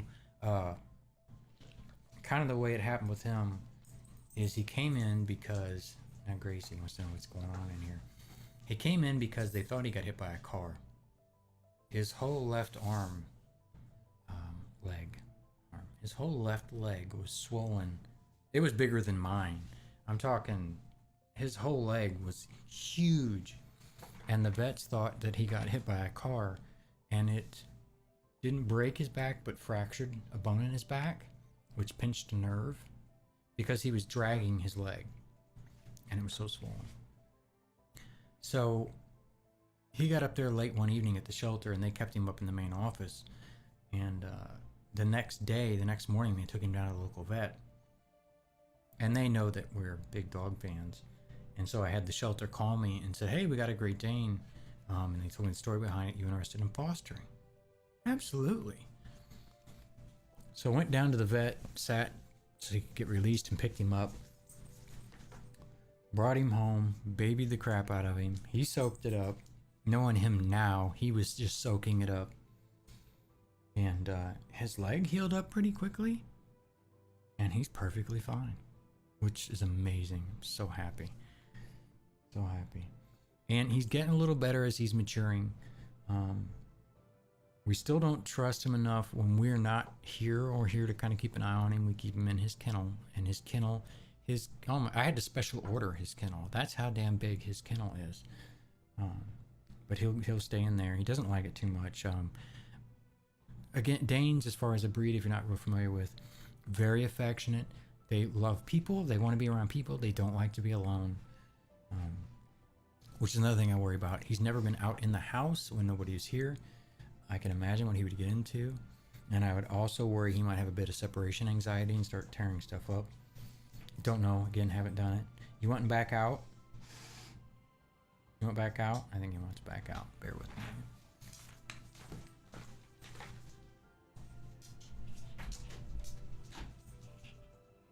Come here, Grace.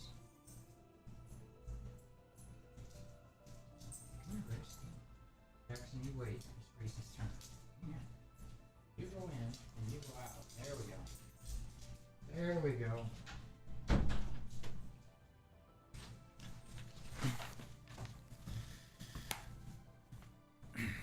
I've tried this before. Gracie's pretty shy. She's not a jumper or anything like that, but she came in because she was curious what was going on in here. You want to come up? Come here. Come here. Come up. She probably won't. Like I said, she's not a jumper. And Jackson's now trying to open my office door because he doesn't want to see her getting attention. Come here. I'm going to see if I can lift her up. She certainly doesn't care for it. Give me your legs. And I don't know if she's getting in the shot. No, she's not going to take it. But she's a fawn Great Dane Black Mouth Cur mix. I'll flip it to the camera real quick. on the other one. I don't know if it'll.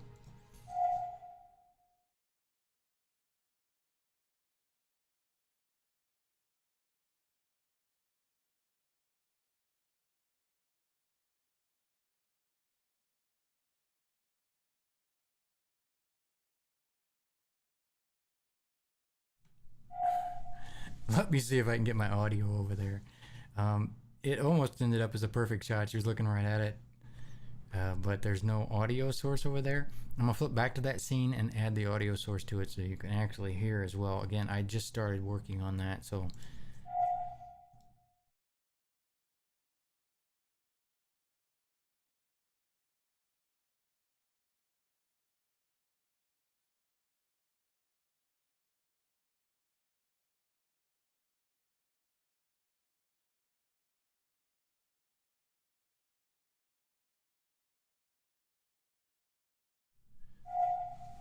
I don't know. I'm not gonna make you guys suffer through it. I gotta dig through it. I got so much junk in there. Um, but she is so beautiful. If you've ever seen blackmouth curs have eyeliner, um, and we might be able to pull a picture up too, or I might be able to dig up some of her pictures. I have good pictures of her, but they have eyeliner on, and she's a darker fawn color, not a very light fawn color, and she's so beautiful, and she's really fit. I mean, I get good dog food for my dogs, and I do watch their diet pretty closely, and she's just such a beautiful dog and such a good one too. And she came from the same shelter. She was our first rescue from Texas. Cage, who was our other rescue, he's from up in the Midwest when we lived up there. And Cage, probably a rare occurrence to catch him on stream because he doesn't like this room. He doesn't care for new things. He's not super socialized. That was our fault. When he was growing up, when he was younger, I was working a lot of hours. My wife was working a lot of hours. We didn't get to spend as much time with him as we wanted to. Again, our fault. But he's still a good dog, and he still behaves very well. Him and Gracie both are out in the house all the time. They don't even have kennels. They stuff the furniture. They don't get in the trash, any of that. Very good dogs. But anyway, she decided to lay down here.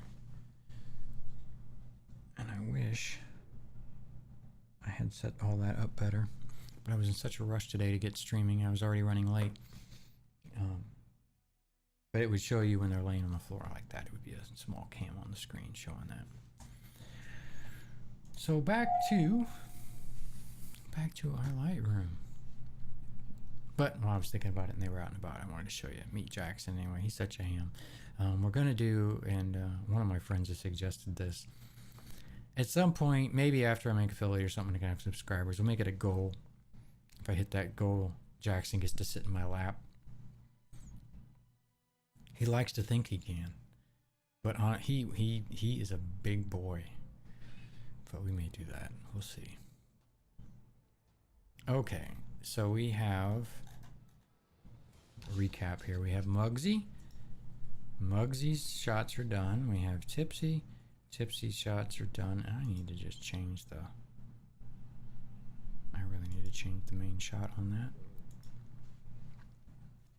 Tipsy, Dora, we have done.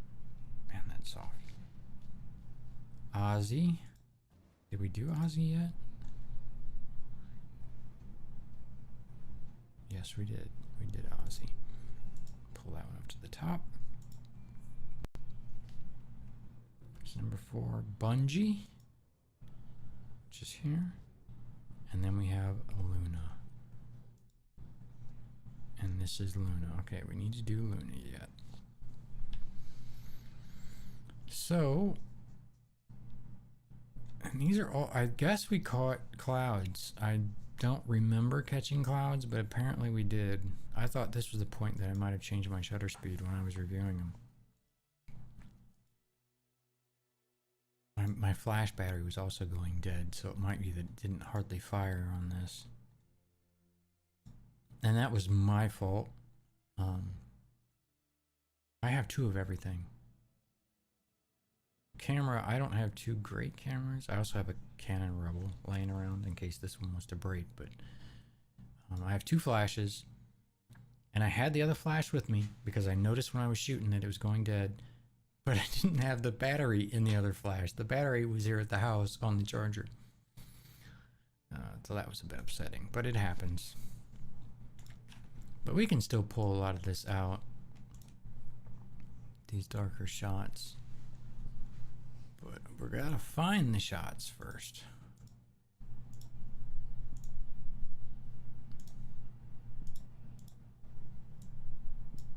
That might make a body shot.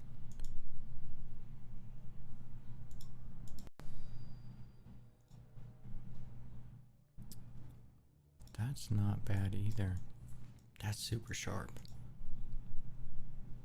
I don't like how close her legs are though. Editing that will be a pain if I decide to do so.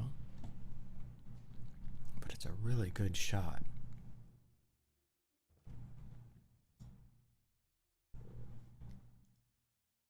Oh, there's our face shot. That's definitely a good one. And it looks like we did catch a flash there, so. Hey buddy, how's it going? Wasn't for sure if he's gonna make it tonight. Just well, I figured you was catching some beauty sleep. Are you sure you're done with that, or might you need to catch a little more? Needs it. Still got that tree over your bed, I think it was you said last time. Yeah, that's gonna work for the headshot.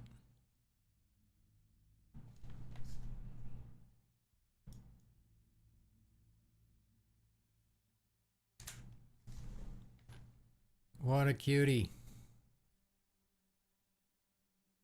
Alright, headshot, body shot. I turned it back, but left the parts on beside the table just in case. Nice. Yeah, I'm still not completely sure I follow the whole tree thing over your bed. Like, do you seriously have a tree over your... I'm sure it's a metaphor for something, and I'm just completely missing it. It just went right over my head.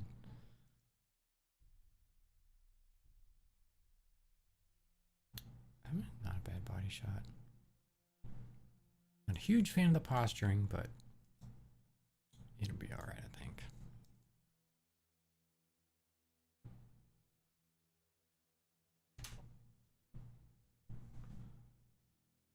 Oh, falling out. Yes, yes, absolutely. Falling out of the ugly tree and hitting every branch on the way down. Absolutely.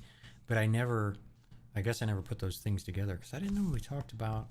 I don't know. It just must have glazed. Like I said, it went over my head when you said it, so I wasn't sure. I was not sure. So just checking.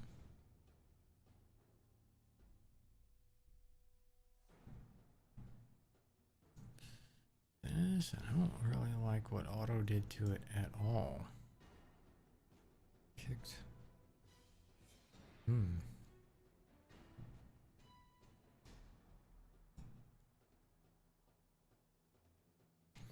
Nasty.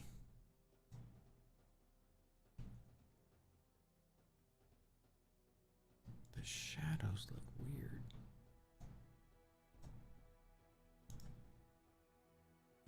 I'll probably work with that. So we had a headshot. We had a body shot. Now we need a personality shot. I'm too lazy to climb it. Go fast, but probably be a good sized doggo. Yeah, I'm not. Actually, she told me. They're blackmouth boxer mixes. Blackmouth cur and boxer mixes. So they'll be blackmouth curs. I think end up a little taller than boxers typically are, but boxers are typically more sturdy built. So yeah, they'll be mid-sized dog.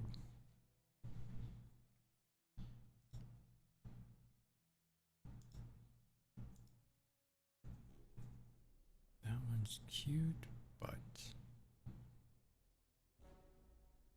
Yeah, that is still the previous dog because I noticed now because of that bump or white spot on their nose. So all three of those previous shots were that last dog. The more you know.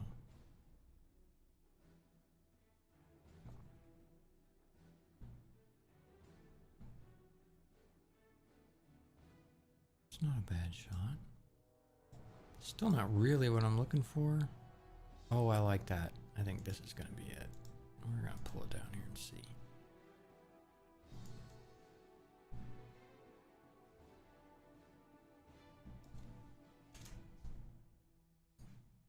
We're going to pull it down and see what we end up with. Oh, stomachs are rumbling. I have not had dinner. I got up, I did my coffee thing. I took care of some overlay stuff, trying to get OBS straightened up because I knew I was streaming this afternoon. Before I knew it, it was time to go to the shelter and do my dog photographs. Went and did those, got home. Wife asked on the way home, so are you mowing the yard today? Because I had bought new blades for the mower yesterday, I think it was. Because I've been complaining how uneven the grass was. Because one of my blades was bent. And I said, yes, dear, I will do that. And so I did it. And I don't have huge property. I have about a half an acre with the house on it. But between mowing it and weed eating, it just took a lot longer than I wanted. And I was rushing here. Got on, noticed Big Rick was on. Popped into him to say hi. He asked when I was going live. He kind of brought everybody over here. Which, again, so awesome. I really appreciate that, bud. And we've been kind of hanging out and editing some pictures. Okay, so we have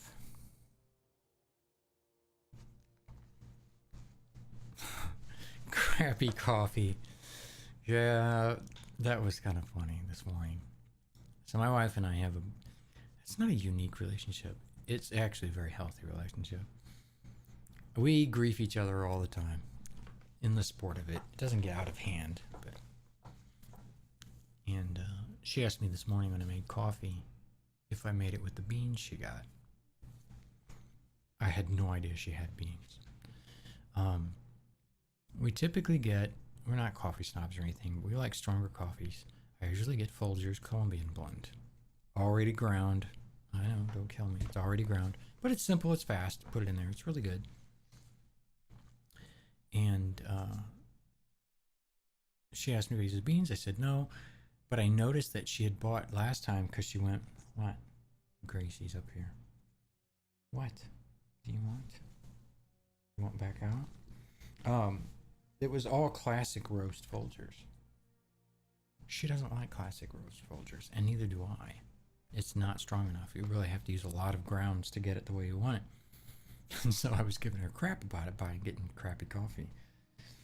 And she started giving me crap, and I was on Discord at the time. And Casey was in there, and that's what he's talking about. She was in there giving me crap about it. We were harassing each other. Your nose is cold, little girl, and you stick it on my arm. Yes, you are. I wish that camera was in a different spot so I could tilt it and you could see her because she's so adorable. Or I had my dog cam fixed. I'm gonna have to do that tonight. I'm gonna have to fix the doggy cam. Anyway, I'm never gonna get this done if I don't focus. Focus. One. Personality. Body. I'm not a huge fan of that body shot, but it's one of the better ones we had to pick from. And a face shot. Okay, that dog is complete.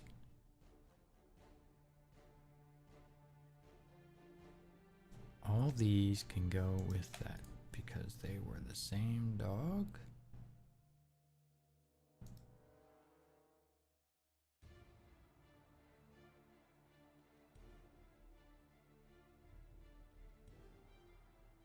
And I'm just sliding some better shots up to the top so I can better see who the dog was.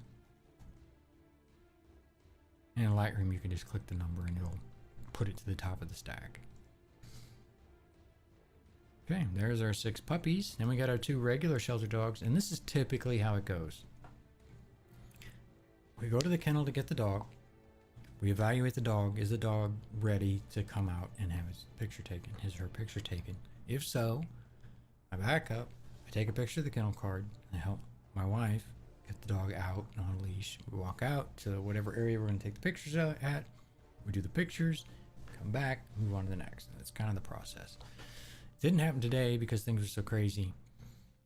This guy, he's been at the shelter for a while, and I had one of the other volunteers, huge advocate for the animals, asked me to specifically get pictures of this dog because for some reason they had been overlooked a couple times for pictures. And it looks like I got that didn't render right in Lightroom for whatever reason because it looks foggy, and I was like, what the heck is that about? So this is Maverick.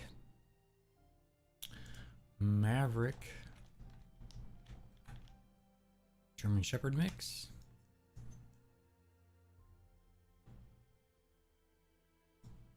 One-year-old male. So yeah, 331 is when he came into the kennel. He was an owner surrender, so the owners brought him in and surrendered him. Again, I don't know why. It may be that he does something that is not conducive to good behavior. He didn't when he was with us. I don't know the situation, and it's easy to think, oh wow, they just wanted the dog. That might not have been the case. The dog might not be good with little kids. They might chase cats, and people have cats. Might be new behavior that came out of them. There's no telling what happened. But we don't like it when the good dogs, the good behavior dogs, end up at the shelters for so darn long. That's a tough one, and it's those long stays that we would usually then bring out to the shelter or to the studio and do the studio shots on. And I'll have to pull them up so I can show them to you guys so you can get an idea. I keep talking about it, but I've never really showed anybody anything. We'll have to do that sometime. Face shots. That's about, and that looks a little soft. No, it's not.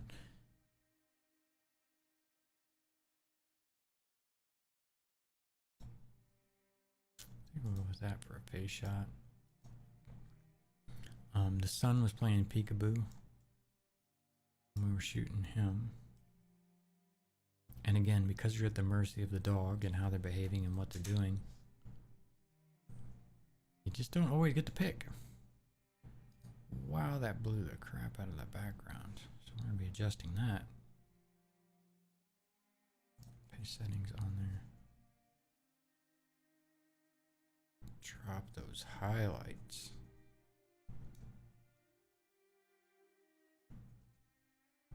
So bright. Not my favorite. I'm gonna crop it a little more. A little too much body. But if you're around the Austin, Texas area, Central Texas area, or you don't mind driving,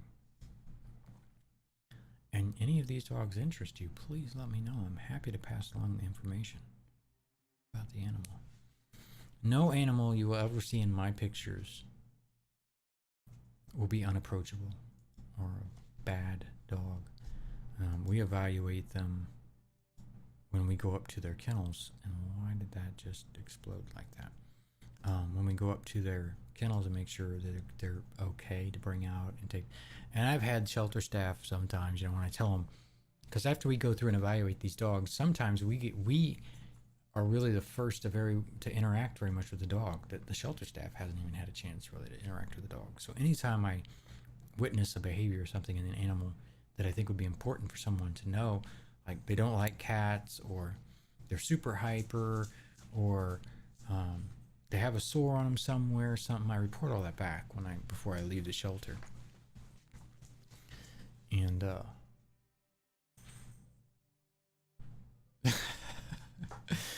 wife just slowly walked by the office giving me the eye. I don't know what that was about or what I did. Sorry, I lost track of where I was now. Or what I was talking about, which I do frequently. She tried the coffee. No, I could drink coffee all day long. I probably would have made some for during the stream, but What do you keep giving me dirty looks for? I didn't have time. Like I said, I was late starting as it is. You want back out, Grace? Yeah, she's wanting back out. Hang on, let her out of here. Ah, food.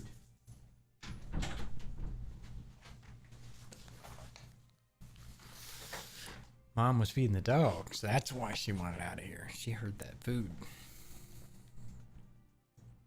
And that's hard sometimes too, because I do watch my dog's diet pretty closely. And I adjust their diet depending on whether I think they need to put some more weight on, or if they've been doing a lot more activities lately, or if they're not doing any activities. And Gracie, she's how much does she weigh? She probably weighs close to around 70 pounds. And she gets about 1,100 calories a day ish. She's not super active. Jackson, he gets a little over 3,000 calories a day. And again, we're not a super active family. We have a big fenced backyard, and they go out and play from time to time when it's not too hot, or they'll go out briefly. And Cage, he's only getting right around 1,000, sometimes a little less, because he's getting older. He lays around a lot, and I don't want him putting on a bunch of fat to get, he's already getting sort of arthritic, and I don't want him to have extra weight to deal with on top of that. I don't know where I was before with the talking about the animals and when we evaluate them. If you remember, let me know and I'll continue.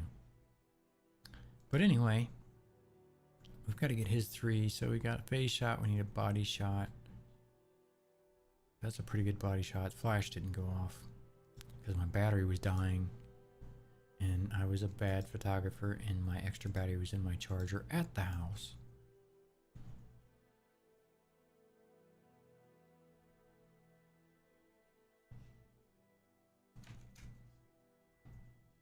But I will still probably we'll still be able to work with it.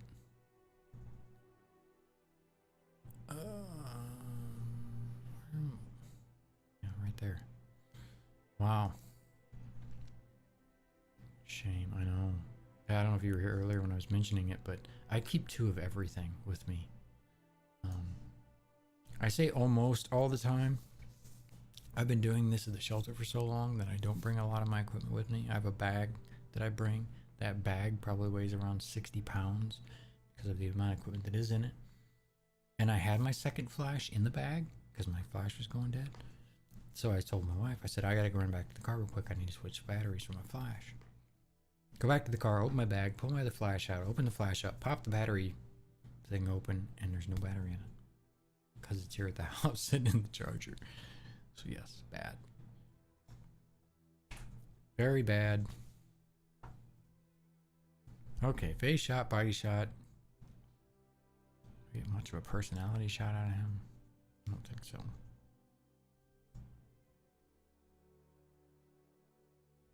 Not really.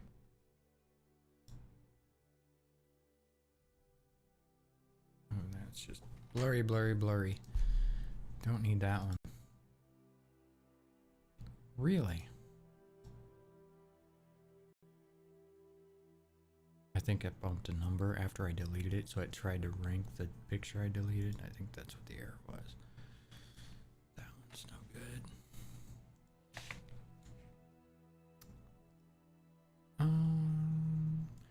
Don't really have a personality shot, so let's see if we can get another good shot. I don't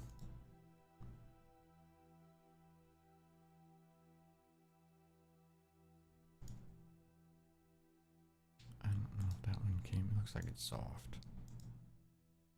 It is. That one's not, so maybe we'll do that one. That one's not too bad. A little more of a head-on look to it. And we're going to paste our lens corrections on there. Lighten it up just a little. Not that much. Holy cow. mouse.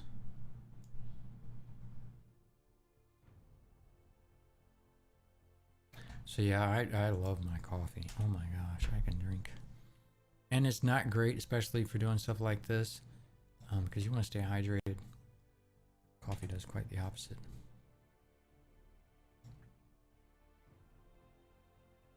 Okay, we've got his 3. And this is Buddy.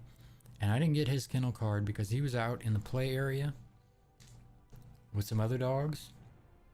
But he's been there a while, so we wanted to get him. And usually in that case, I'll go back to the kennel and take a picture of the card and then go back to take his pictures. But I didn't. I was being bad. It's been that kind of day.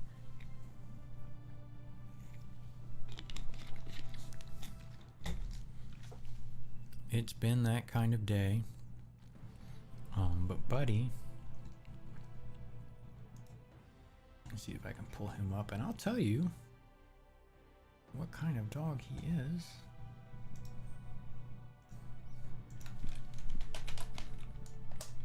Possibly.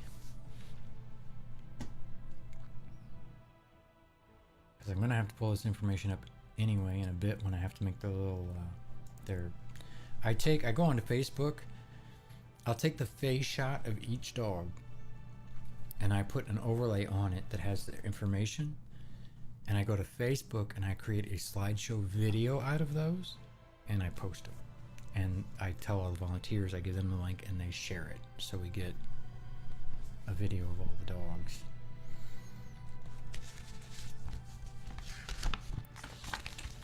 Buddy, I have his number.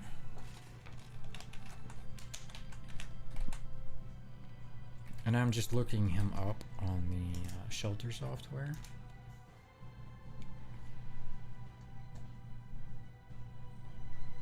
$13,032, right?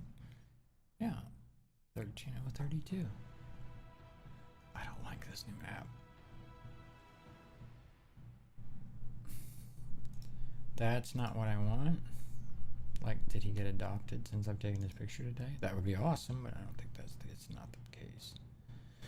So we're going to go do an advanced search here. Real quick. I want dogs whose name is Buddy. Search. There he is. 13032. 13032. I don't know why it didn't come up by number, but there he is. He is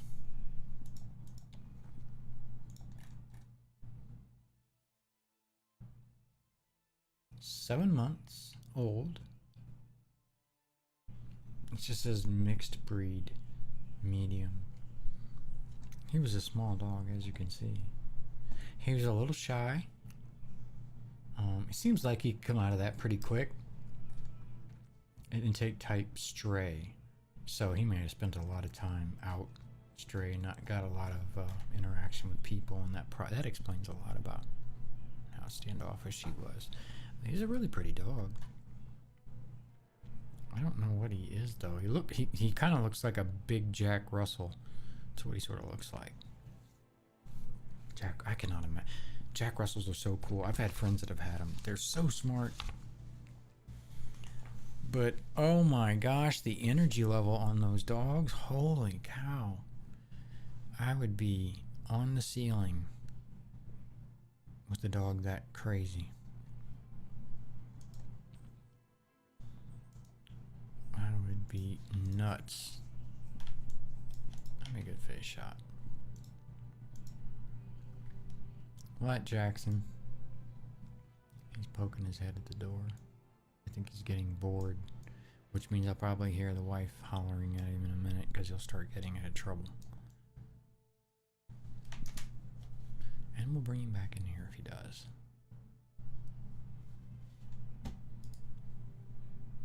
Turn my mouse DPI back up. Paste those settings on there, and we're going to auto that, and then I'm sure... it didn't do too bad. I thought I was going to blow it out. Didn't do too bad. I'm going to turn it up a little bit higher. And again, we're gonna go in Photoshop and get rid of these leashes. So, and apparently she had dried another load of laundry. Not that I'm complaining, because she does laundry, I do the yard.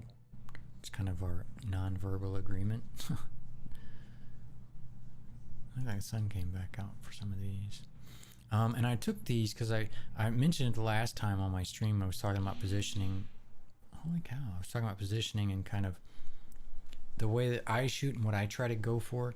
Obviously, in a case like this where it's cloudy, you don't have a choice. You just take a picture. With what? What? I was just shaking her head at me. I must have done something. I just don't know what it is yet.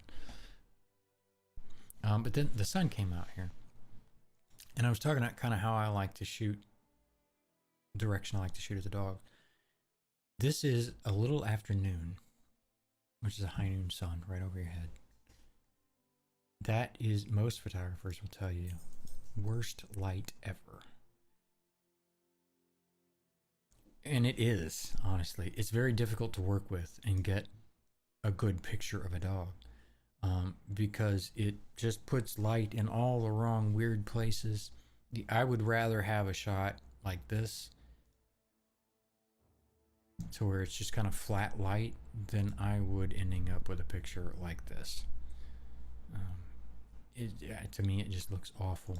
It doesn't show the right dimension of the dog, or a person for that matter. It leaves funny shadows. It makes their eyes too dark. On the puppies, I was trying to see if any of them showed a good example of it. The light for them, the sun was, it was still a little bit earlier, and the sun was kind of behind them.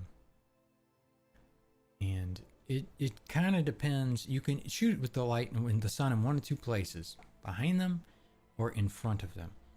But if it's in front of them, like if you're casting your shadow down, you don't want it to blind your subject, cause them to squint and look funny.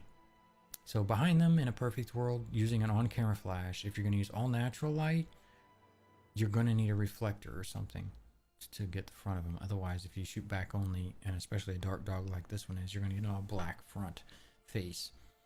And that's why most people can't, I say most people, that's why I always get asked to photograph black dog versus the shelter pig taking the pictures, because they always end up all black.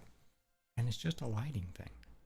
Just get them in the light and use that light to your advantage.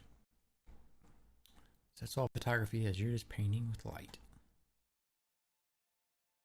So we got our face shot of him. What our body shot? That's a little bit. I remember mentioning the wife, because he was actually being still like that for a while. As you see here, he has legs kicked here and here and here. He was just standing there. And so he was kind of like posing, which is good, but he had his leg kicked out, and I didn't like it.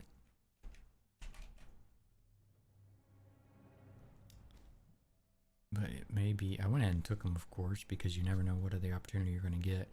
And it even seems in his case, it's really the only body shot I've got of him.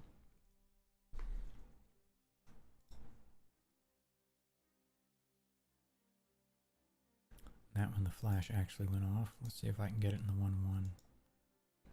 Yeah, make it work.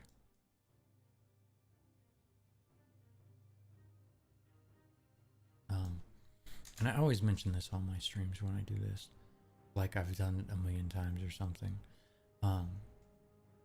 If you don't volunteer at your local animal shelter or rescue or something like that, consider it. You don't have to spend hours and hours every day. I mean, of course you can, sure, but you don't have to spend hours and hours a week doing it. Typically, my wife and I will spend anywhere from an hour and a half to 2 hours a week at the shelter. Now, I spend more time than that because I'm bringing them home, editing all the pictures and all that. But as far as she goes and helps me get the pictures. About an hour and a half, 2 hours a week. And that's it. And it does wonders for the animals. Getting them their pictures, getting them out there, let people see better pictures of them. They get more clicks, more views. The website's been getting more hits because of it. But it doesn't have to be photography either. Pet them, play with them, talk to them, sit with them, walk them, talk to them. If it's cats, go to catteries, interact with them, help socialize them. Many cats, like Red Eye was mentioning earlier, if they end up in the shelter, they might have been a stray. They might have been in a bad situation. They might be afraid of people. Just interacting with them helps give them confidence, helps them know what's going on, calms them down. It's great social interaction. So seriously, consider,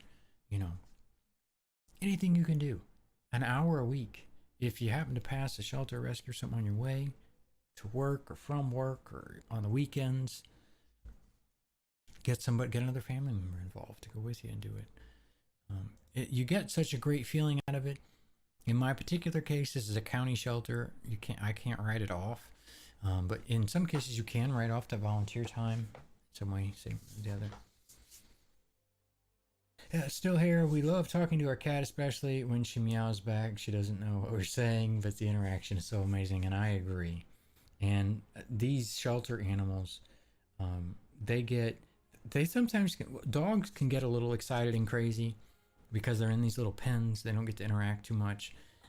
Cats, I haven't interacted a lot with at the shelter, but typically I find they're one of two things. They're either, oh, hi, how you doing? Come up, say hi, let you pet them, play with them. Or they're darting behind and underneath things, kind of peeking at you, thinking, like you're going to murder them or something. And as far as cats go, that was my interaction with them. But going in and help socialize these animals, doing anything to help the animals get socialized, walking them, getting them out of the kennel or out of, I know you can't walk. I guess you can walk a cat. I don't think we have anybody at our shelter that does that. We do have a lot of people that go into the cattery and play with the cats and talk with them. But whatever that thing might be, an hour a week, 2 hours a week, try it. Just try it. And you get such a good feeling about it. You get to help the animals. You get to get more active with it. It's a lot of fun. I'm so glad we do it. I'm not going to say every day we're like, oh yeah, let's do it. Let's do it. There are some days when you're like, I have to go do that today. But when I think about any one of these pictures getting someone's attention and adopting these dogs, worth it. So worth it. We have a neighbor who walks their cat, although the cat tends to get loose a lot. I can imagine. I don't know if they make, and there's a name for the type of collar. I know they make them for dogs. I don't even know if you'd want to, or what about a harness? You could put a harness on a cat. That might, if you mean loose as in getting out of the leash, and not loose like, hey, we opened the door and they darted. Yeah, it's more of a harness, yeah. Because I know, like our dogs, Jackson, we use a harness for when we take him out. But for just around here and stuff, we use one of those collars. They're material, but they have 2 loops on them, and they got another piece that goes through there so that you have some kind of control. They can't slip it off their head. Don't do chokers. Chokers are bad. They pinch.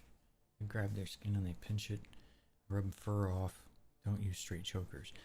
This has some of the same functionality as a choker, but it's all material, and you could pull it shut and it wouldn't choke them.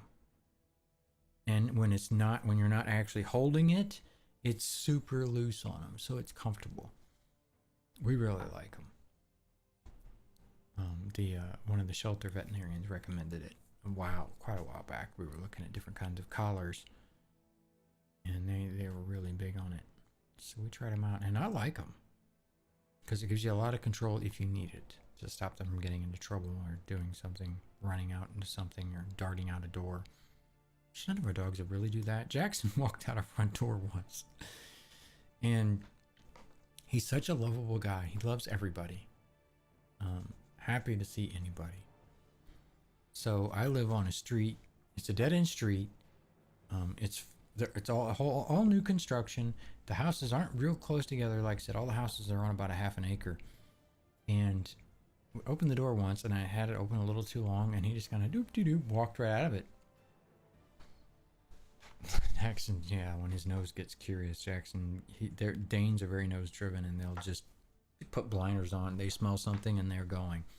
But he just stepped out the door and just kind of started trotting over around the side of the yard. And he'd never really been out on his own before, and I always get worried about him being out, specifically without a leash. We never do. I've always been concerned about it because he's so nose driven. I'm afraid he'll catch a scent of a deer or something, because we have deer walk right through our front yard all the time. And then, shoop, just kind of vanish, and then I have to make a manhunt for him. But he took off out the door. I didn't get all crazy, didn't get all excited. I didn't want to get him wound up or scared. And he just kind of trotted down the yard and down the side of the road sniffing. And I was just walking at space behind him to go grab him. And he got 1, 2, 3 doors down, and they have some little, I think they're little Shih Tzu mixes. It drives me nuts. They don't put their dogs on leashes when they let them out. It's not like they leave them out, but then they let them out to go potty. They just open the door and they go out. They're not fenced or anything. I couldn't tell you how many times I was afraid I was going to hit their dogs. It pisses me off. Don't do that. Don't let your dogs out without a leash unless you're in a contained area. But anyway, he gets down there and starts going up. He walks over to say hi to those dogs. He's like, "Hey guys, how you doing?" These dogs are just going nuts at him, trying to jump up at him because the height difference is crazy. He was like, "What the hell?" And he come running back to the house. So yes, he got ran back down the street by a Shih Tzu, 140-pound Great Dane. He was like, "Nope, I'm gone." Funniest thing. But he's not shy by any means. I've seen him get pissed about something being around the yard or something he didn't like before. And if you've never heard a full voice Dane bark in a small area, let me tell you, bring a change of pants. Those rats tried to bite me. Yeah, they were, in comparison, I mean, they may have been 8 inches off the ground, maybe 12 at the most. And he's probably I don't know what his head height is anymore. He's pretty tall. But yeah, it was just funny. These dogs, they were jumping at him, trying to bark at him. Because I guess you need to bark in their face for whatever reason. But anywho, I need to get through these pictures. So we have a headshot, we had a body shot. We was looking for personality shot. I wasn't seeing a lot that I liked. Nothing that impressive, really. We got a sitting one. Maybe we'll use that. It was pretty chill.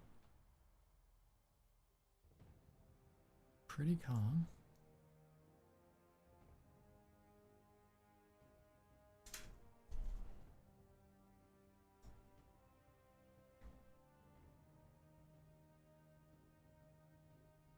I did finally get through the rest of the season of Game of Thrones last night. Finally. I've been avoiding spoilers. Don't worry, I'm not going to do any of that here either. But it was good. It's well worth a watch if you're a Game of Thrones fan.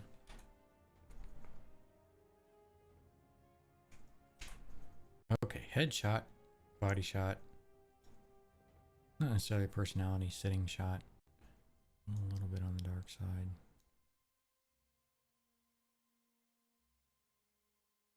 Okay, now it's time to edit these things up.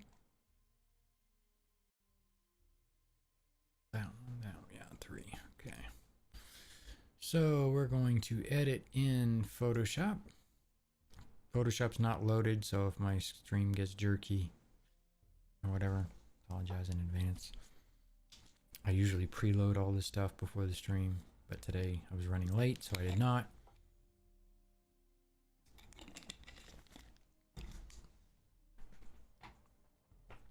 And actually, we've been streaming now for over 2 hours, haven't we? Yeah, about 2 hours and 14 minutes. Usually about every 2 hours, I try to take a short 5-minute break, get up, walk around, grab a drink, use the restroom, keep that circulation flowing. There we go. All right. So we got Photoshop up. So the next thing we're gonna do, we're gonna remove the leash from the picture.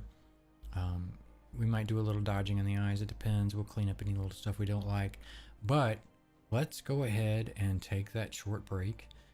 Like I said, it'd be around 5 minutes, maybe a little shorter. I recommend, if you've been here with me, first of all, thank you again for being here. I really do appreciate it.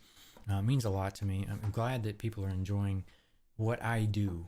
and being involved with the animals. And again, I do the game streams Tuesdays and Mondays and Tuesdays, and that's my current schedule. But thank you so much for hanging out.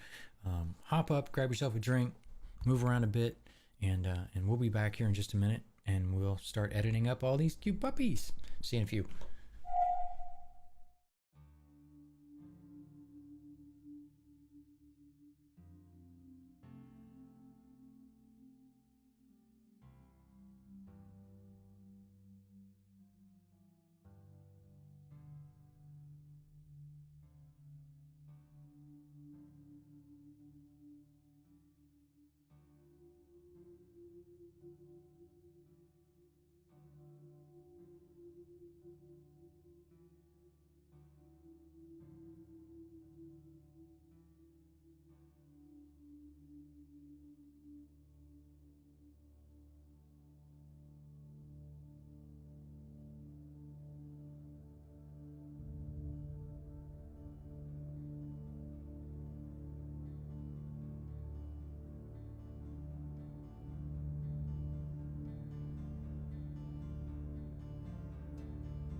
All right, Jackson wanted to come back in.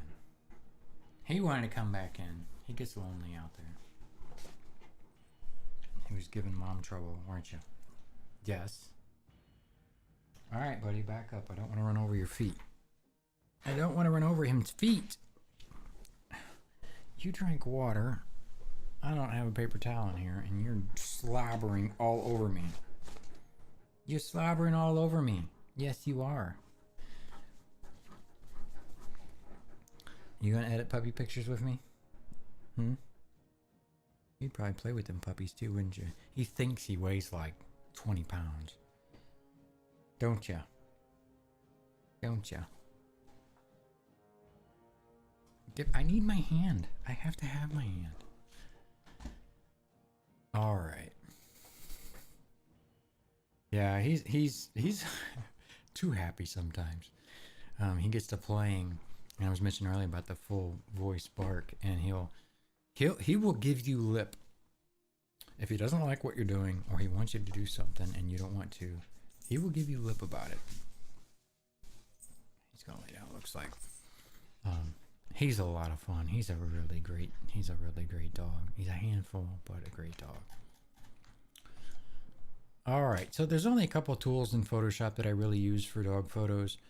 Typically, it's the spot healing brush. Sometimes I use the clone tool. We might, this is the blur and sharpen tool. Like I said, if we got a picture that's a little soft, we might sharpen it up just a hair. And dodging, which will brighten, like if we want to make the eyes pop a little more. So, and Photoshop, I don't know if they've changed it in some way. It didn't used to be that great at it, but it's been doing a pretty good job with the healing brush and just swiping these things out of here. We'll see how it does here. Not a great job pulling the fur around, but that's why we use the other tool as well.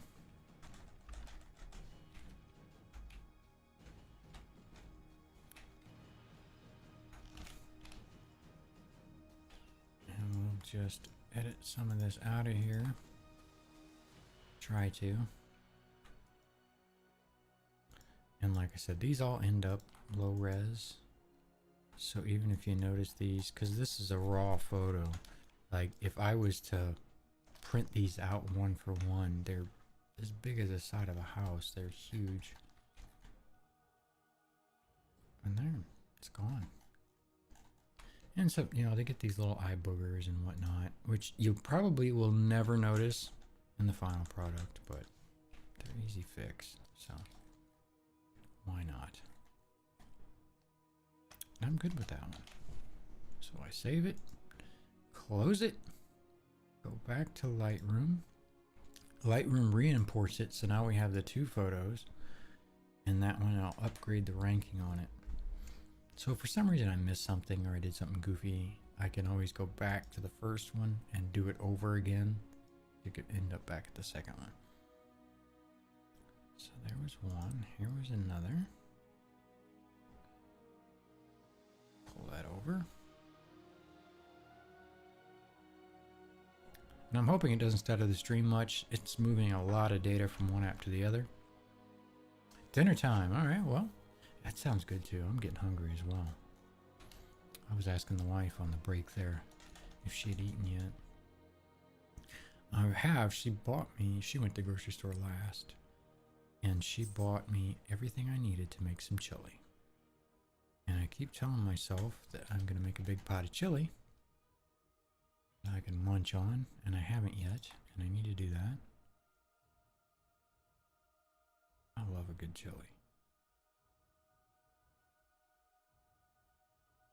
And I don't know that I'm going to be able to pull her out of this successfully. There's really not enough here to work with to do it.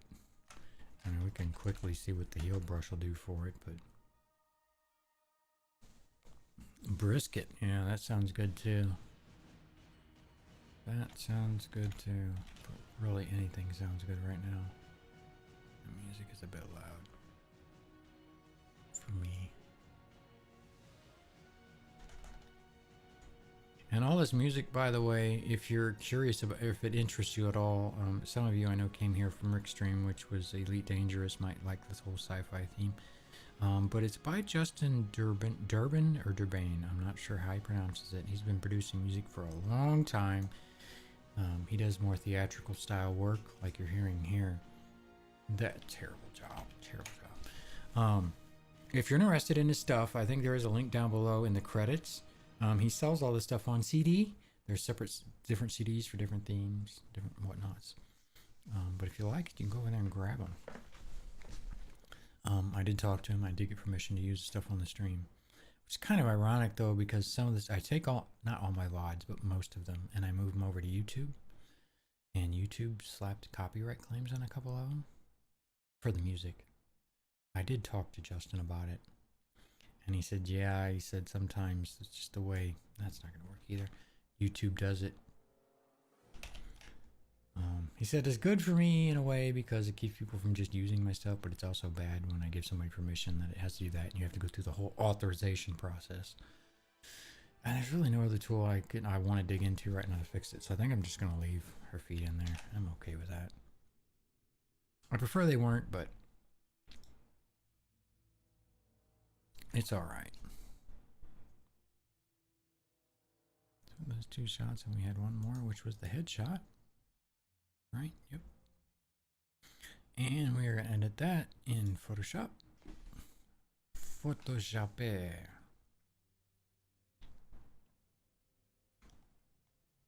What a cute puppy. And they still had that puppy breath.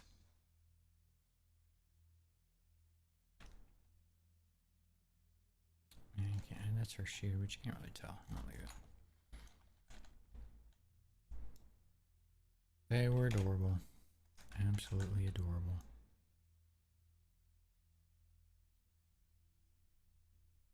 I don't like what that did to his eye there, though. Actually, I think I'm just going to back that up. And we are going to be a little more specific about it.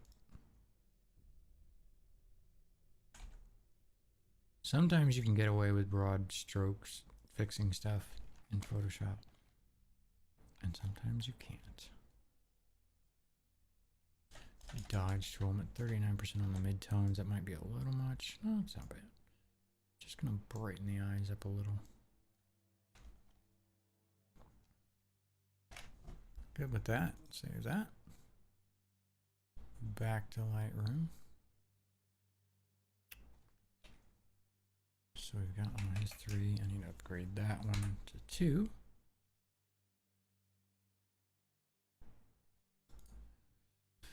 Edit this one in Photoshop.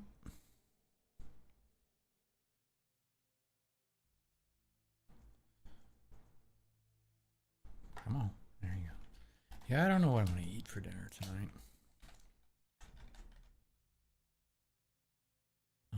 I don't know if you. I'm curious now. Actually, that dodged. Spam.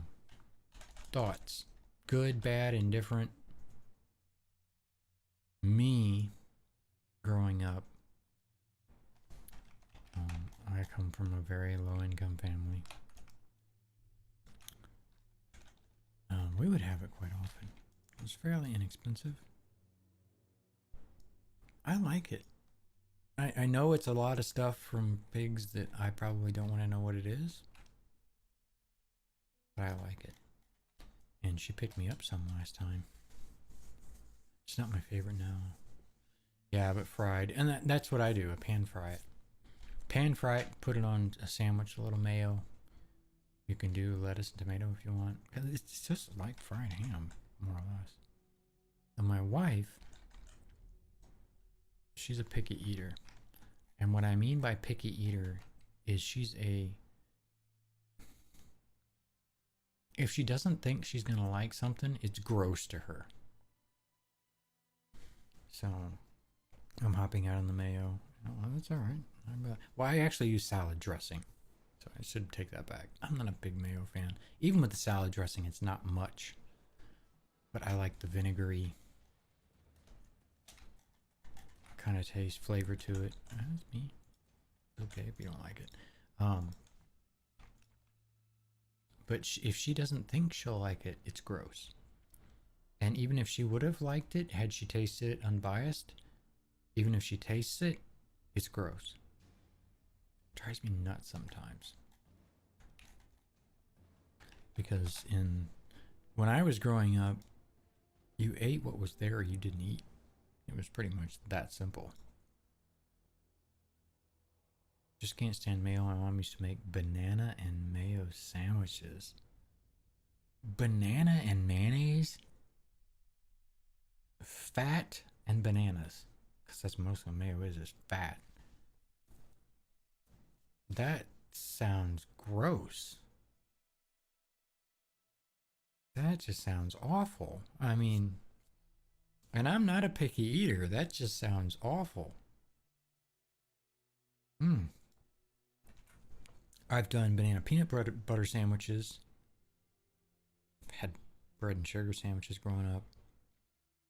I've had bread and milk. That used to be a big thing. My dad used to do that a lot. Bread and milk. I've tried it. Not my favorite thing. Bananas and mayo. That's screwed up. I say that I haven't tried it, but I can't imagine that tasting good. I just can't. But I don't know, the spam thing. So she did give me a couple cans of spam. Yesterday we were talking, and I did stream for a couple hours yesterday. We did some Elite, but I did want to spend most of the day with her and us doing some things. So we had a couple adult beverages and whatnot, and I asked her what she wanted to do for dinner, and we couldn't agree on anything. What a doll! And I told her, I said, well, I can fry up some spam and we can put them on sandwiches. She's like, oh my gosh, yeah, that's gross. And she loves ham. If I, do a big ham in the oven or something and cut it up, she'll eat the dickens out of it.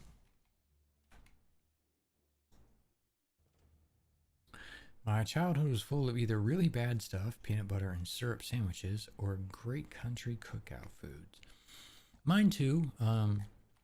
My family, very redneck. I say my family, my mother's side of the family. And we did the big family events and all that. But yeah, biscuits and gravy and pork chops and the peanut butter and syrup sandwiches. We'd have that with chili. All that stuff. I'm not a fan of grits. I know it's a big southern thing. I am not a fan of grits. Cornbread and milk? Like sweet bread? The sweet cornbread? Or no? Because I've learned that you can make that two different ways. I've learned you can make it the sweet way, which I think is the southern style, or without, which I don't know where that comes from. I'm sure it's better for you. Sweet cornbread and milk. I haven't tried that. It sounds like it might be all right. Ham and beans. Slow cooked ham and beans with sweet cornbread. Another big thing. Gosh, you're making me the hungry. Sounds amazing. Wife won't eat ham and beans. Blows my mind.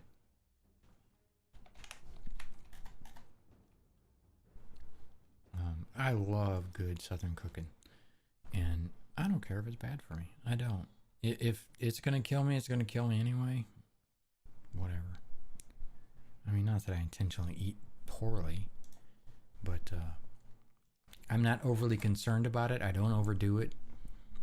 And I think it's more about quantity, not necessarily the quality.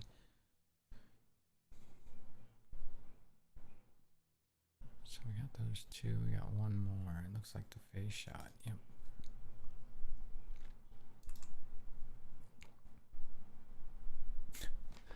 Well, I don't remember where I heard this. For some reason, it stands out as being from a credible source because it sticks with me. But I don't know if it was a science show I was watching or what the hell it was. But the idea of it was the thing that kills people and ages you and makes things fail is eating. It's your body. It's the process of your body breaking down foods. That process is so intensive that it's what wears a lot of things out. And again, I could be completely talking out of my ass, but I remember hearing that somewhere that I thought was fairly credible. That it's eating, the process of eating and your body processing that food that is the hardest on your body. And yes, but starving will also kill you. For sure. Got a little grass in his face.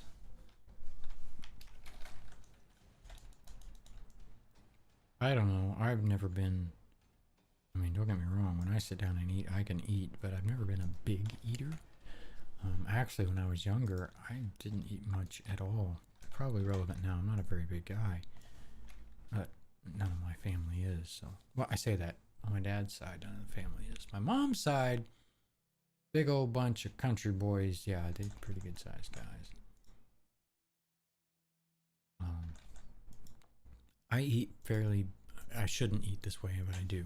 I eat fairly big portions at very few sittings, and I just always have.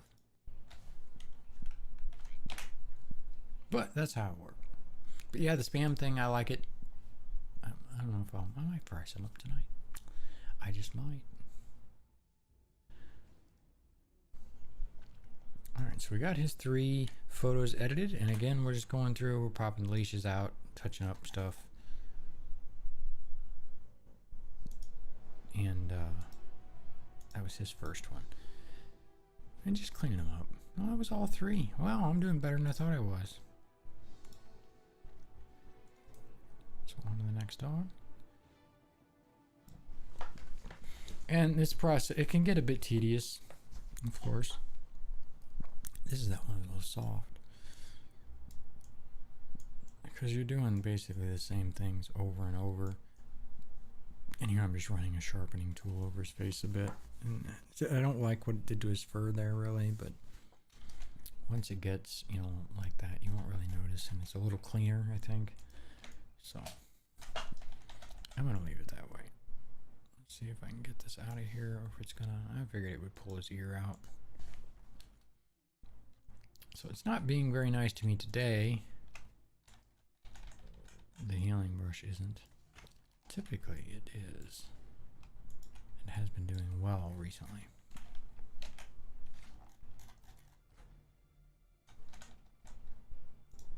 And I should be pushing the shortcuts instead of clicking the button, but I've been using Photoshop for about, 20 plus years. And there's a few shortcuts I use, but for the most part I don't. I just don't feel I need to. I don't do mass production stuff. So I don't know. But it's well worth the money if you do any kind of editing. Photoshop is a good investment. And there are lots of free tools out there to do the same. I think you got GIMP and a few others. I've never really used them. I've always been an Adobe fan. Wow, my stomach will not give up. But I've not used to be, and some of you might remember this if you mess with Adobe products. Holy cow, a lot of cars going by today. I'm on a dead end road. It used to be that you would buy a version of Adobe whatever, and you would have a good version of it for as long as you wanted it, until you wanted some of the new features in the new versions, and you would go out and buy a new version. I would typically do that every 2 to 3 years.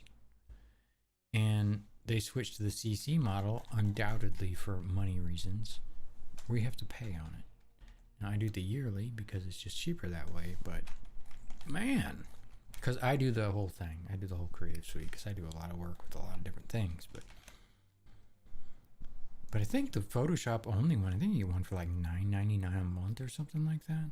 And if you do any kind of photo work, it's worth it. And it does so many amazing things anymore. Like I said, just that healing brush. When I remember in the day, this would have been a very tedious process of going in and editing out all these leashes and making it look right. Now it's, you know, one tool and it does a better job at it.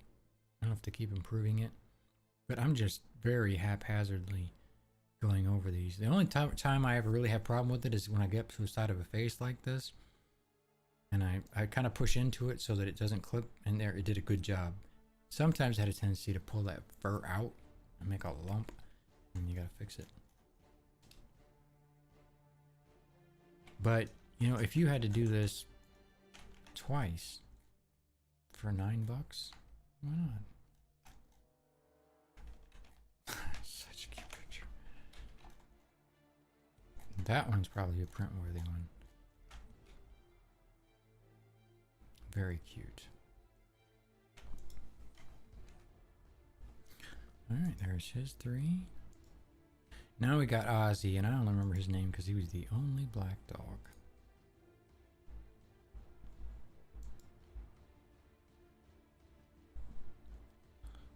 they were all so damn adorable. I wish it would have been quite so warm out, though. You definitely didn't want them to overheat, and it's a slow process with like puppies or really jittery dogs, because you have to let them chill a bit and let them realize that they're either not gonna get to go where they're wanting to go or whatever. I have to edit that part differently. That didn't do. Not too happy with how that worked. So sometimes you got to give them a little extra time to calm down, and when it's hot out, you don't want to leave them in the sun like that. At least I don't like to.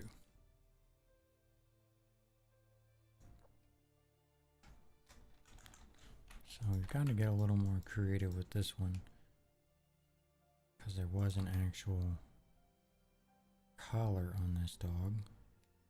Looks like it loops around there. And because this is a headshot, you probably will see a lot of this. I don't like that at all.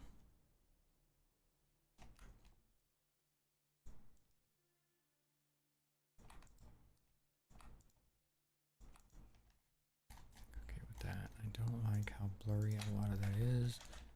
So we're going to steal some fur from over here. And just blend a lot of this together. So I don't get this weird look. At least less of it. Don't like that. And the hardest thing with this tool, why this clone tool is a super powerful tool, is you can get patterning. And our brains are very good at picking up patterns, even when we don't intend to. So they stick out like sore thumbs when that happens. Yeah, pretty good. Pull his eyes a little bit. But for the puppy thing, you know, puppies are never hard to adopt out. They're cute, they're small, they're cuddly. But for the most part, the thing I don't like seeing is people that aren't very experienced with animals get puppy gifts for friends or family. Or even decide, hey, I think it's time for us to own a dog. Let's get a puppy. It's such a bad idea. Because they're a lot of work. They're a lot of responsibility. They need a lot of attention and training to make sure they're well balanced. And a lot of mature dogs, the older dogs, make great companion animals for those situations. So don't forget about the older dogs if you go to adopt. This is going to be interesting. I don't know how. I'm afraid it would be a little weird here. Probably just going to edit that part by hand. Yeah, because it's going to do some weird stuff, but that's all right. It's better than having to edit out everything by hand. Wow, that's going to be some work.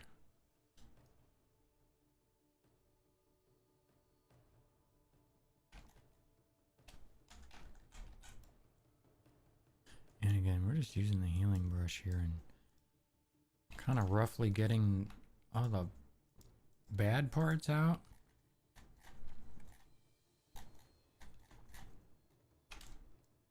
Oops. And then we'll go in and touch them up so they look a little more believable. Can't quite have a shadow down his leg for a leash that is not present.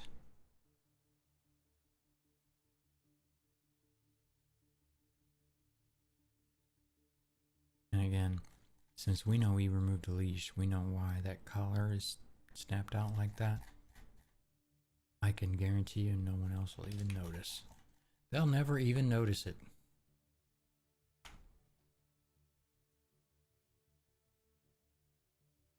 But we do. And if you, I was talking earlier about if you're interested in doing this kind of stuff for shelters, you don't have to go all overboard like I do with it either. Not that I'm going completely crazy with it, but you know, people sometimes they'll see me doing this and probably maybe think like, oh man, that's a lot of work. I don't want to get wrapped up in all that. It's not that bad. It's really not. Even if you don't edit them. Any picture is better than no picture. Use your cell phone. If you're interested in the photography part of it, use your cell phone. They take some crazy good pictures nowadays. I've been a bit jealous. My only complaint about them is that they're not as flexible as a regular camera is. And they're expensive too. I mean, hell, that new iPhone, what is it? $1,100-$1,200? Some crazy crap. You know, for that same $1,100-$1,200, you can go get one of the Sony mirrorless cams. I mean, probably not the brand new one, but a little bit older model for the same price and get much better results. But as far as something you probably already carry around anyway, cell phones are just fine. I'm not a huge fan of that picture, but it does the job. Okay, it's like, why do we have two of the same pictures? We don't. Okay, we got that one, and we needed this one. There's a gal that comes in and does the cat photography most of the time. And I think she uses a cell phone. I think.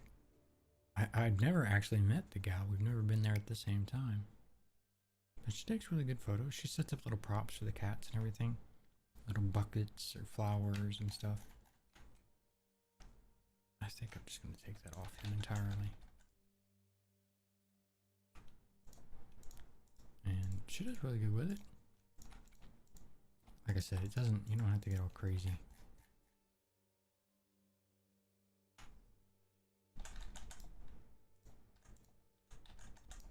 Moving some of these.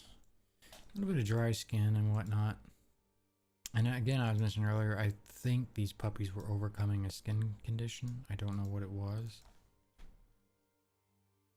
I just remember them talking about it, overheard them talking about it on one of the dog's tails.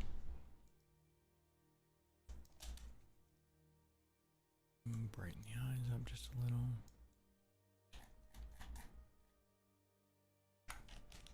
Beautiful.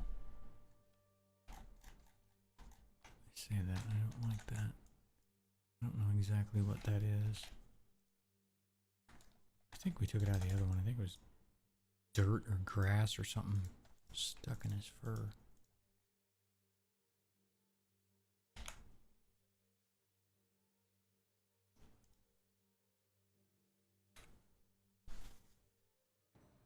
All right, so there's our 3 of Ozzy.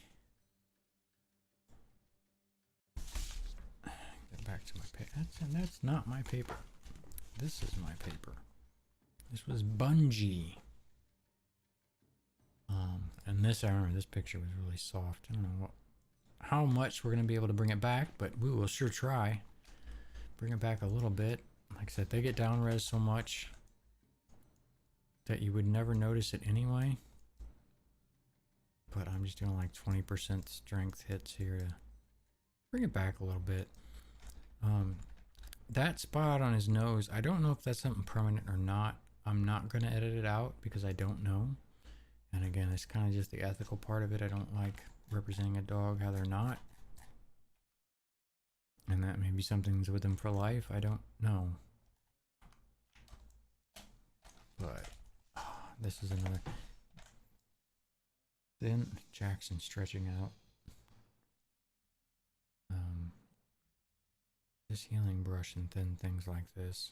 Oh, it didn't do bad. Didn't do bad. I'll take it. Don't know how well it's going to do here, though. No, we'll clean it up. Maybe.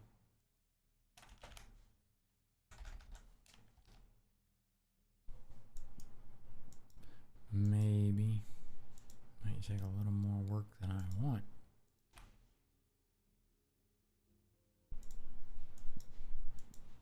And this stuff doesn't have to be perfect. If you've never, typically speaking, if you're not the one that edited it, wow, you'll never know. You would never know the difference anyway. So it's just a matter of preference at that point and what you do or do not want to do. And anything is better than nothing, like I was saying.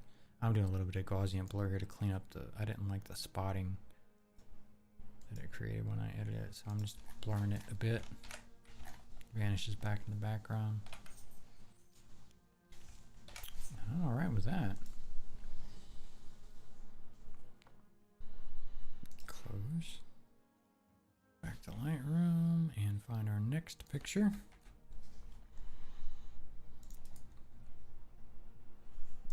This was our personality shot.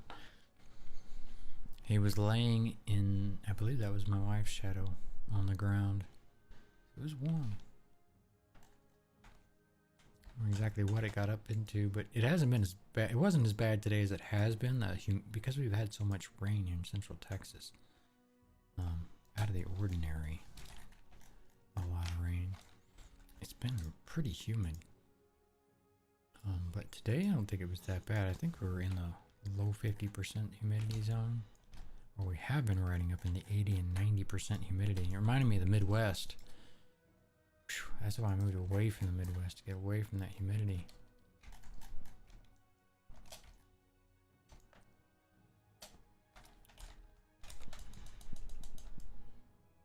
I think this is gonna...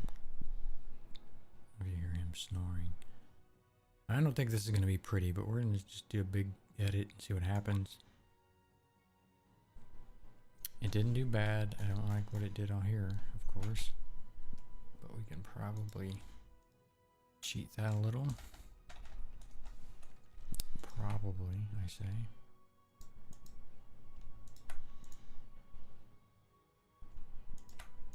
Just clone that up.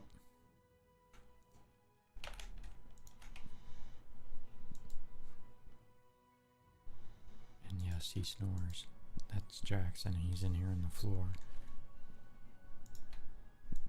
If you're not in there pestering mom, and I don't have to hear about it, so. Okay, when he gets bored, he's a handful.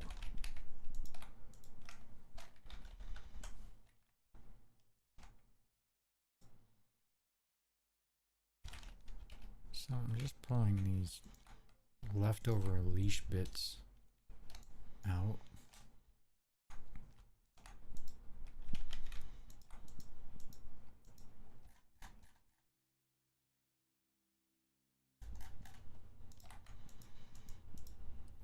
Try to make that look a little more natural.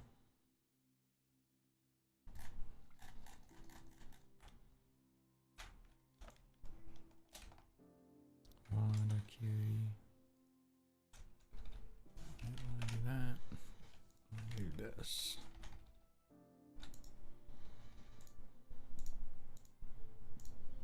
Just getting rid of little eye boogers and distractions.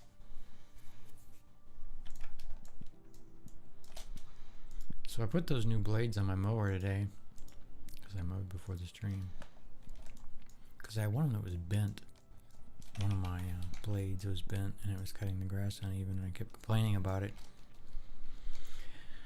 So my wife called my bluff and said, we'll go buy new blades. So I did that, and it did cut better.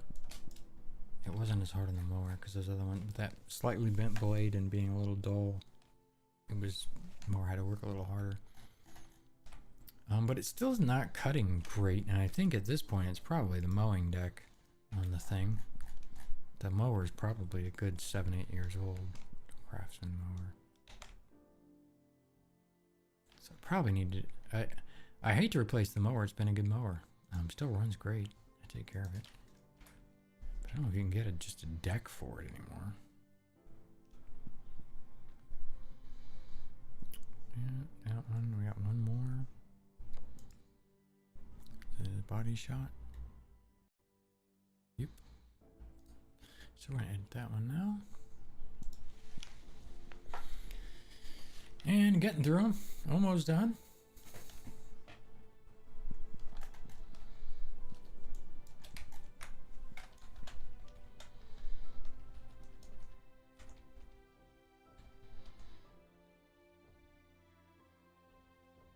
And again, I just do a big swipe at it. If it's too crazy, I'll undo it. I think I work with that. I undo it and do it over, do it a different way. The downside is we have to fix his ear.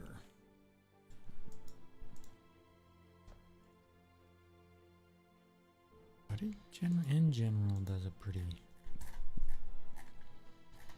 good job.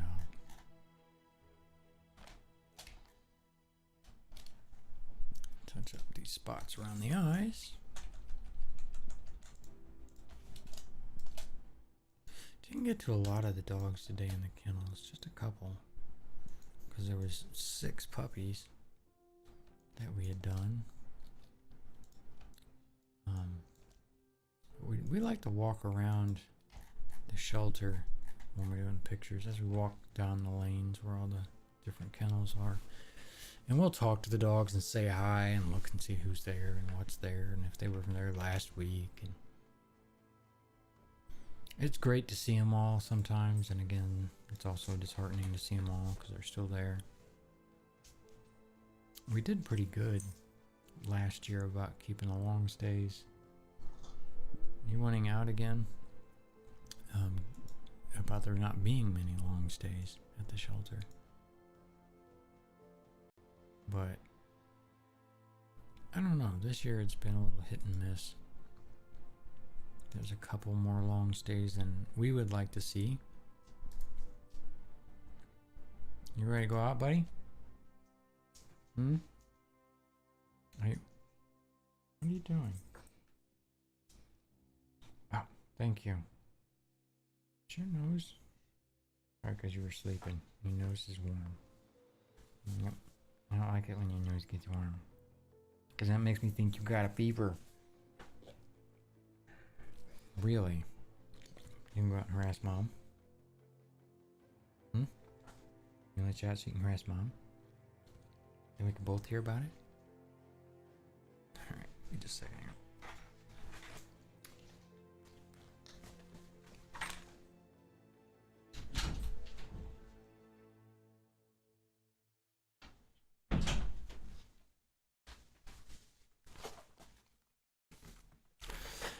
Why didn't you guys let me know we're still on full screen cam thing? Like, how long have I been on this screen? Wow.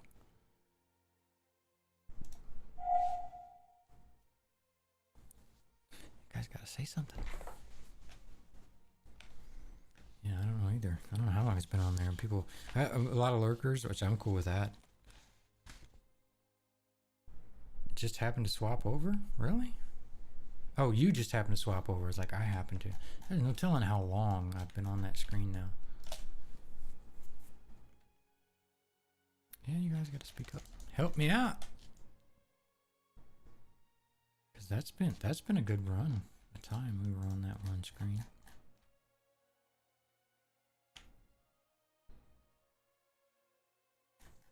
But that's all right. I'm sure worse will happen. I'm sure worse will happen.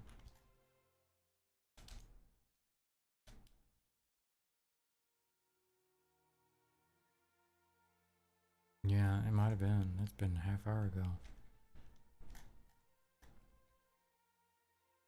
But yeah, if you see something crazy like that, holler at me. Because it happens.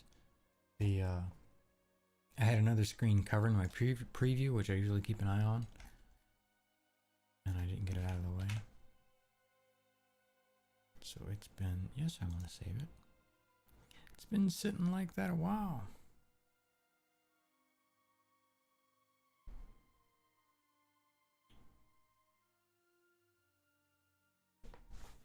Oh well, life goes on. I'll mark that one and get a body shot.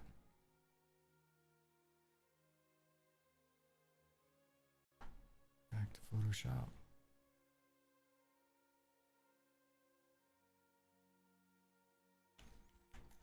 you do need to set up your other monitor. I need to get a new monitor. My second monitor is on its last leg. It, every now and then it'll go completely black for a few seconds and then pop back on. I'm waiting for it to go black and just not come back on. That's what's gonna happen. I've been eyeballing some monitors, but they're expensive. Pricey.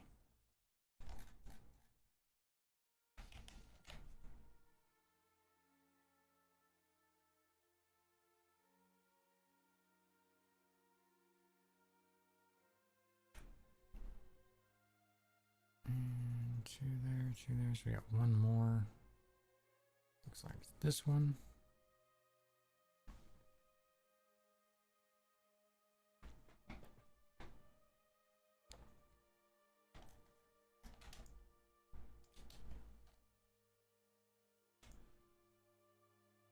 Knock this leash out of here.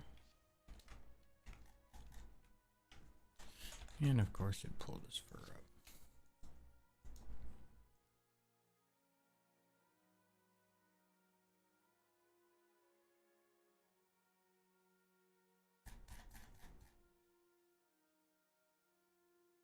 His her. I think this was a her. I'm just guessing from the pink collar. I have one.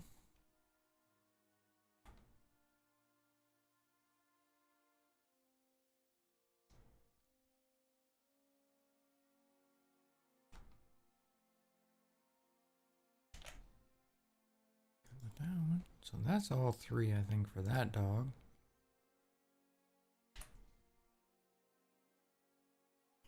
So now we have down to two more.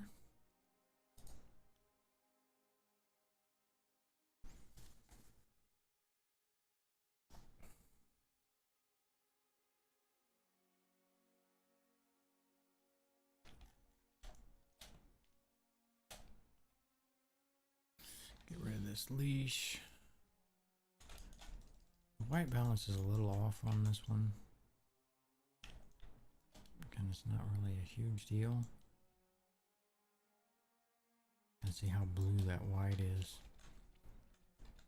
Which actually, I don't know if that is a true white because it is paint. Probably not.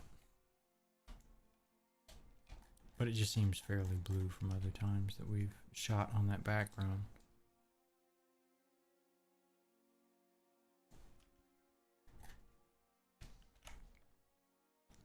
Good for that one.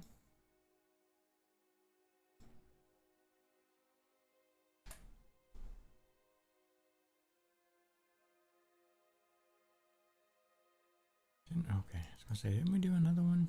Thought we did for that dog.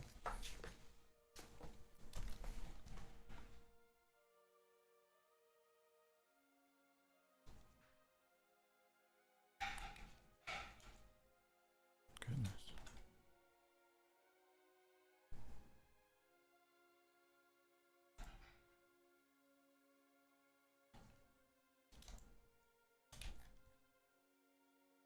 I noticed when we pulled him out of his kennel, he was wet. I'd probably just been out in the yard playing in the pool. Doggy pools.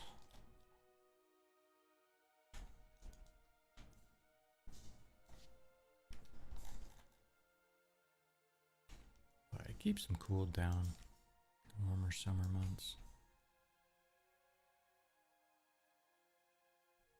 I have a pool for our dogs, but ironically, actually I don't think I've tried it since we've had Jackson, but Cage and Gracie don't care for it, which amazes me. As warm as it's been, you would think they would like it. Jackson might drink it all. He does that too, the weirdest damn thing. He will, I feed him in his kennel. The door's open, but I feed him in his kennel. And then I feed Cage not far from there, and then I feed Gracie in a separate room. No particular rhyme or reason, that's just how we end up feeding them. Jackson will not drink the water in his kennel. He'll wait till everybody's done eating and he'll go out and drink both of their water. I have yet to determine if he's just being a shithead or what that's about. But he will go out and drink all of their water. And he still never drinks his own. I have seen them go into his kennel to drink his water because he drank all theirs. I don't know why he did that. Or does that. Not sure.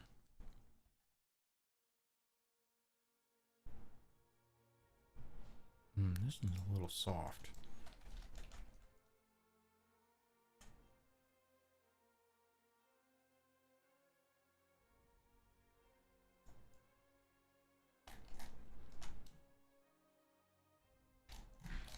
Not a fan of the light either, but so we got. This is probably going to go over very poorly. Not bad. Why is it every time I think it's going to be poorly, it does good, and when I think it's going to do good, it does bad?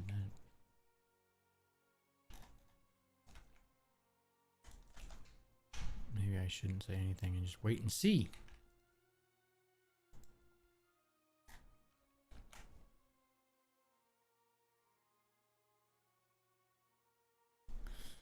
Alright, well. Got one more dog, I think. It's just Buddy.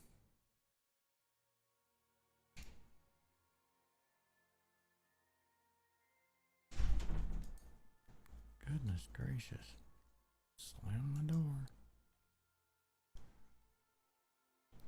Yeah, I have, it's only just me and my wife and I that live here. Right now, I have a sister-in-law that is staying with us. Not for much longer, thankfully. She's getting her own place.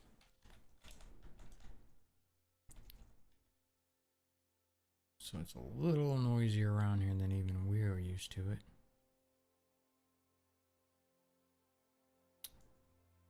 Don't like what that did, but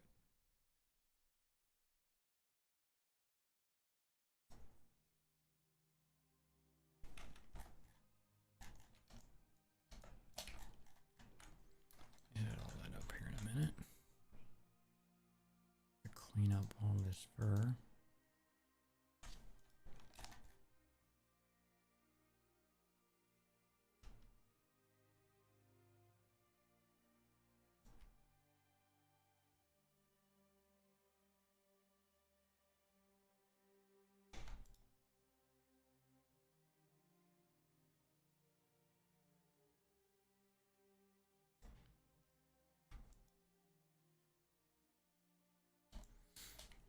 And that's not bad. That's not gonna work out well though.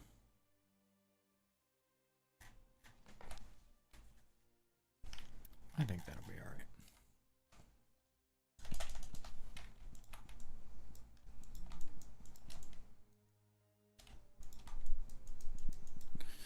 Take some of these shadows off the wall from the leash, the on-camera flash, casting a shadow on the wall. Because we took the leash out, it would leave it looking a bit odd. Actually, still most people probably wouldn't even notice, but we can only write that off on so many things, right?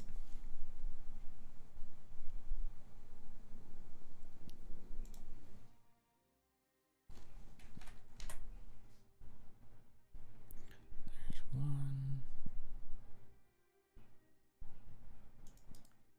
Do a headshot. And after this, we have one more picture. And that's it for that. Then we can edit all their, put all their headshots into the templates, which doesn't take long at all.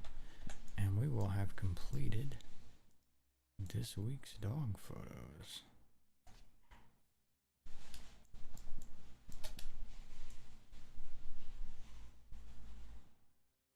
That's just going to be bad. I'm going to cheat that one.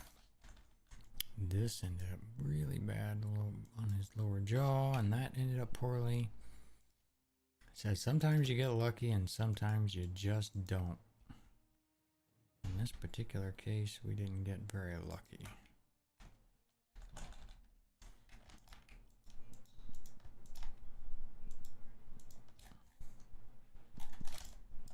But we'll try to make the best of it. Cleaned up. Thankfully, there's not a lot of dramatic lighting to deal with. Because when you're dealing with a lot of high contrast and problems with your edits, man, that'll make you work for it.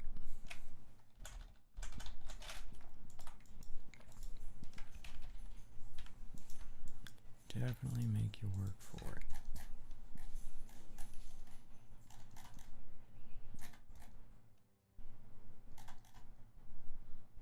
I think that's good. Brighten the eyes a bit.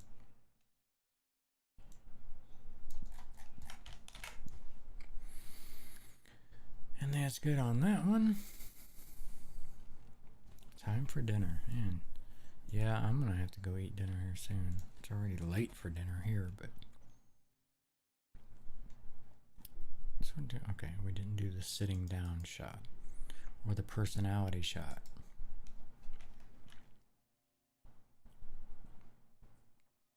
But we will edit that up real quick.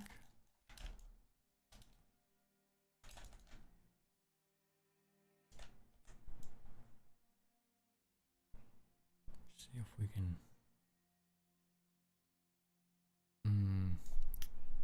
Yeah, I did okay there. Afraid when I went over and did the edge of that collar, it was gonna really goof up that wall, but it didn't. It did all right.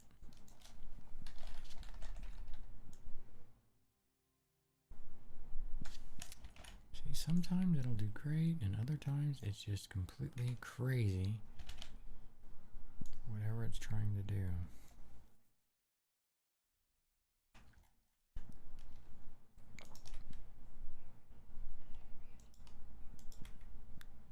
So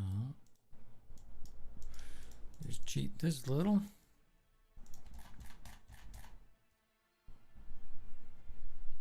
There's a bit of a shadow there, it looks like, but we're gonna leave it and go back, and I think that's all of those.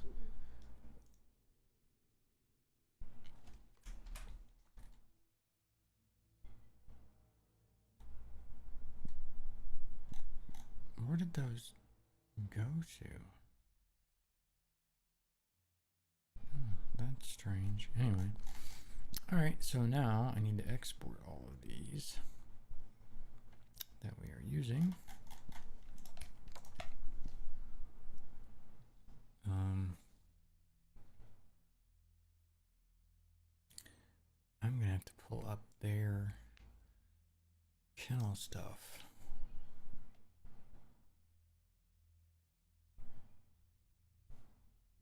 Because I need their numbers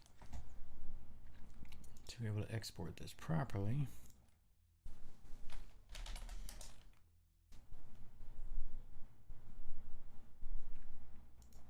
Question is, how am I going to find them to get their numbers? Because I remember actually when I was leaving, the director there was asking me about the name of the dogs because they couldn't find them. And I think they got the name of the foster and looked it up that way. I don't know, we'll try it this way.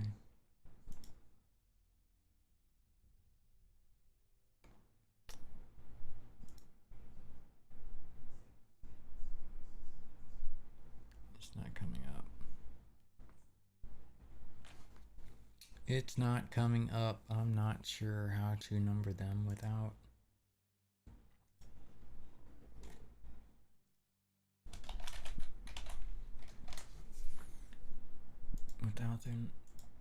without their number, then their photographs aren't tagged specifically to them. Oh, here we go.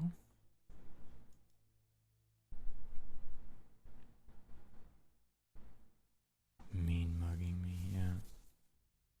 Yeah, I don't know. I think the foster renamed all these puppies. I think they had a different name.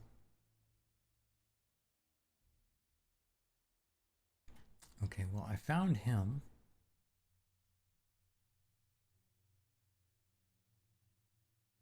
Where's his number? These are going in a different date. This was today, which is 5/26.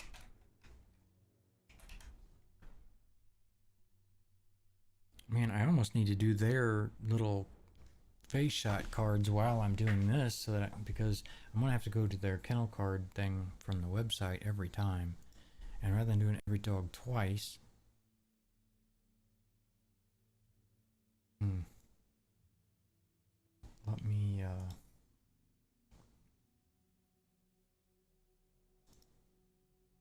let me browse over to that folder.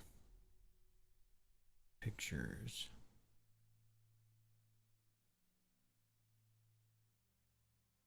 Dogs. 5/26/2019. We are going to go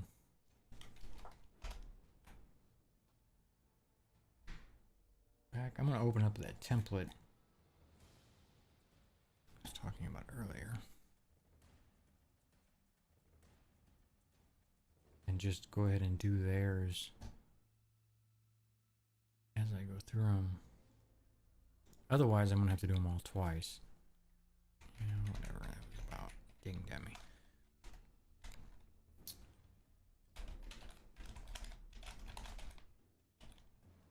Boxer Blackmouth Cur mix. And thankfully, they're all the same. They're from the same mama.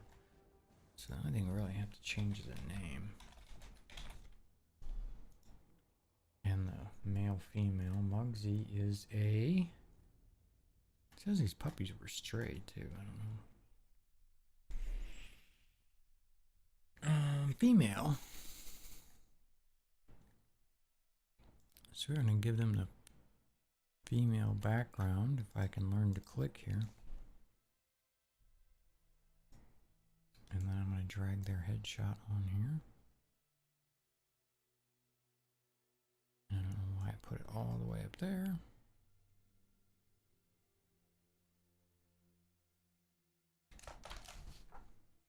And then we're going to save this off.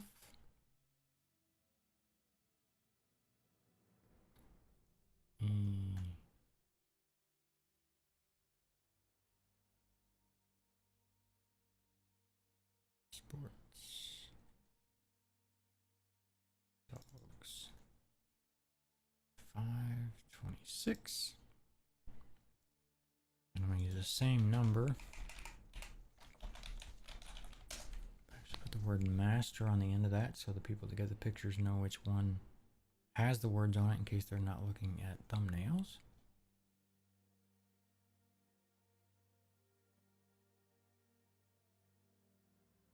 Then we go to export the next dog, which is Tipsy.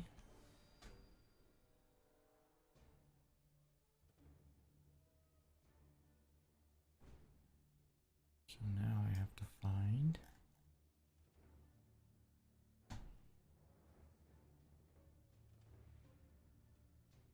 Tipsy in here. Tipsey. No pictures. That is not the right dog. A black and white Boston Terrier? No.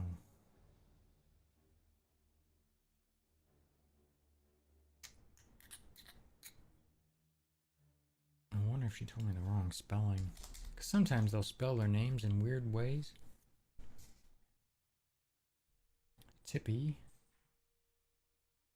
Yes, they did tell me the wrong spelling, and that's why.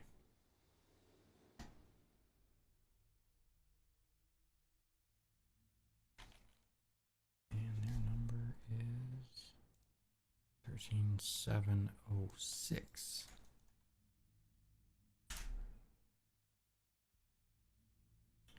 Now back to Photoshop. Change the name. Female. Pull the face shot picture. Put it in the right place this time.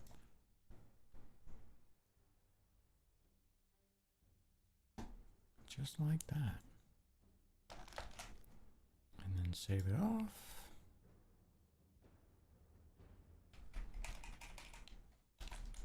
There were people there looking at these puppies for possible adoption when we left. So maybe when I go to post these, I'll notice that some of them are no longer in the system because they've been adopted.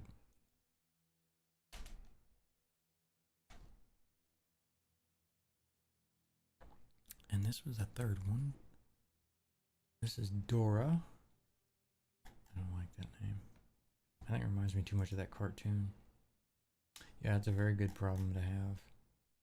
I wish that was always the case. By the time I got home and edited pictures, I didn't have to post any because they were all adopted. That would be so awesome. Dora.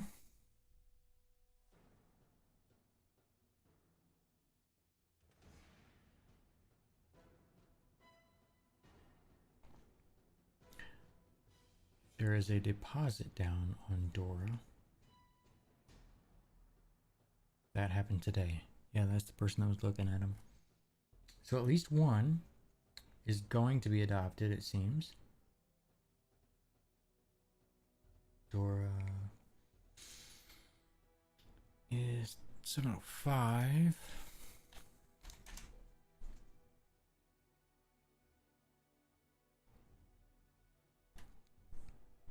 But we'll go ahead and make her card anyway because you never know what happens. Also a female. Sometimes life just happens.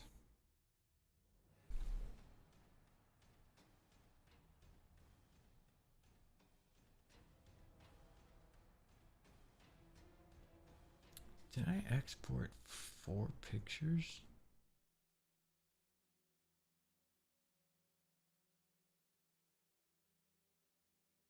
Same one exported twice. I was like, why do I have too many pictures of that dog?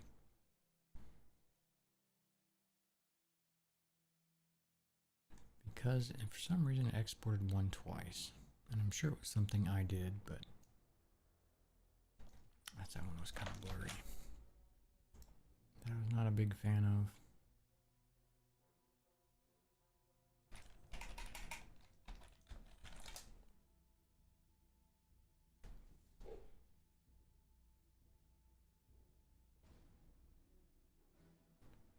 Okay, there's Dora. We have Ozzy.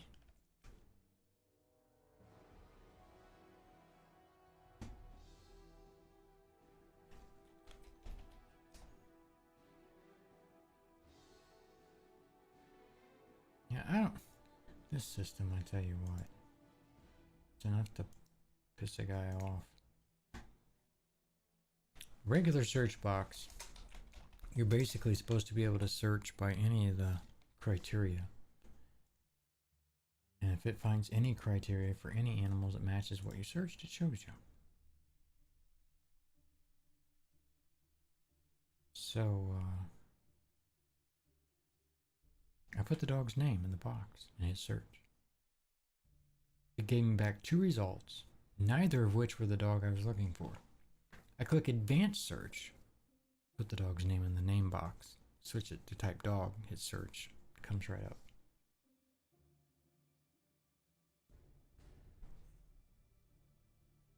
I like the other system better as far as user friendliness. Bacon, hamburger steak, Brussels sprouts, and rice. I would have stayed with the bacon, possibly the hamburger steak, and stopped there. Personally, that's what I would have done.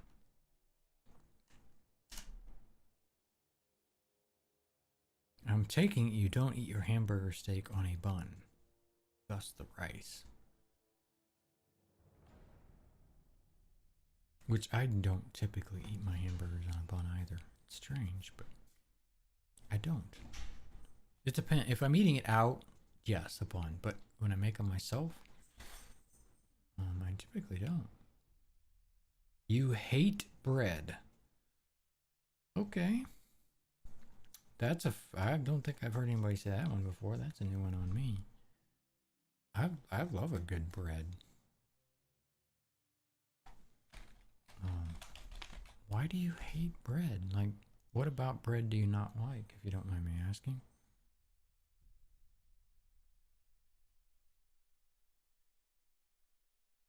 I mean, yeah, it's a lot of carbs anyway, but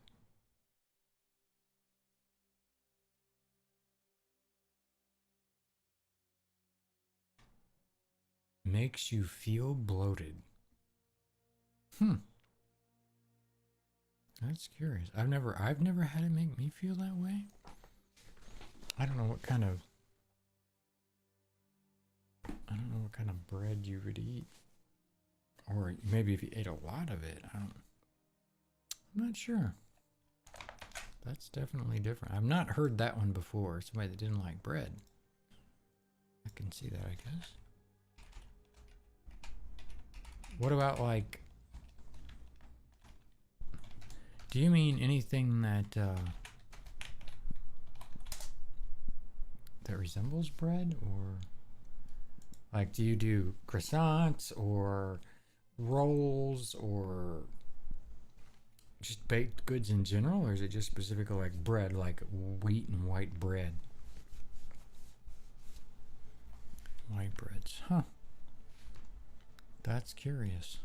I've not experienced that before. I mean, I don't eat a ton of bread.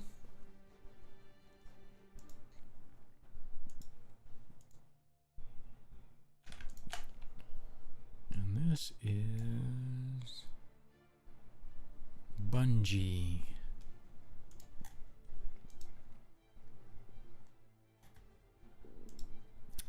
My stomach. Feed me.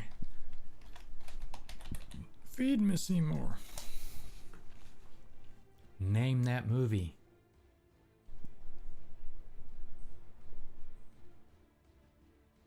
Bungie 13707. I thought we had did a 7 already. Guess not. Yep. Little Shop of Horrors. Yeah. Say Little House of Horrors. I think you're mixing up the movie there. But yeah, that's it. I have not seen that show in a long time, or movie in a long time. Wasn't that one of Rick Moranis' first movies, big movies? Or no, was Ghostbusters done before that? I don't think it was.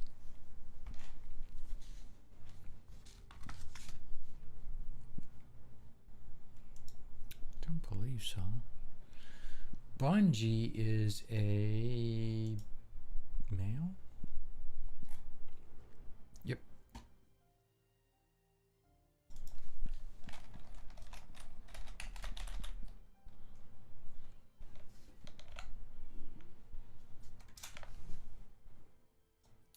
And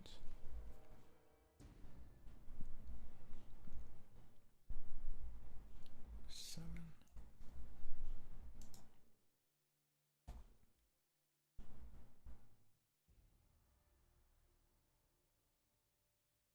Make sure I had the right dog. For some reason, it didn't look like the right dog the first time. Make sure we had the right dog, because that would be pretty bad to have to do this. Send it off to the volunteers, and it'd be the wrong dog. It's happened before, not necessarily because of me, but they had the dog mislabeled or moved into a different kennel or something. And end up with the wrong dog in the wrong picture, or they would give several dogs in the kennel the same name and they get mixed up that way. Let's see, 07, 07, 07, 07.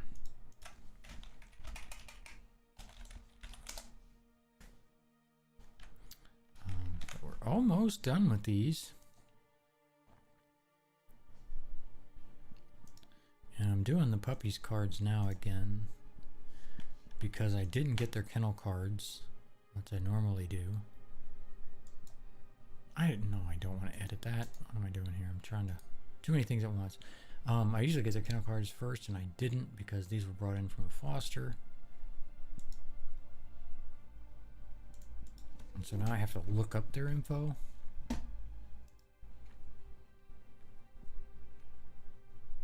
This is Luna, right? Yep.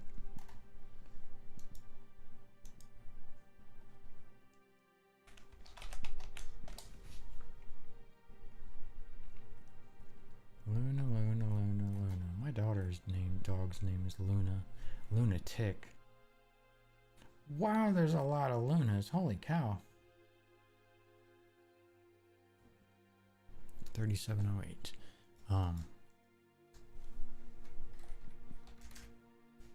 But it's a pit bull that she has. And she is a lunatic.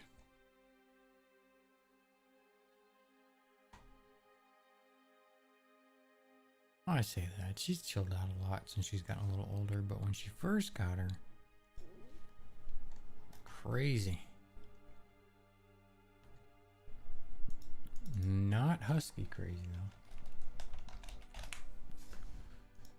Luna is a female.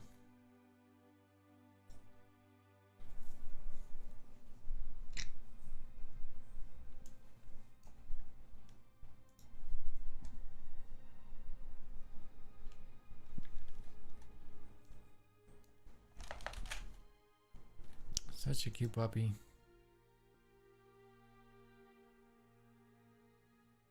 Such a cute puppy.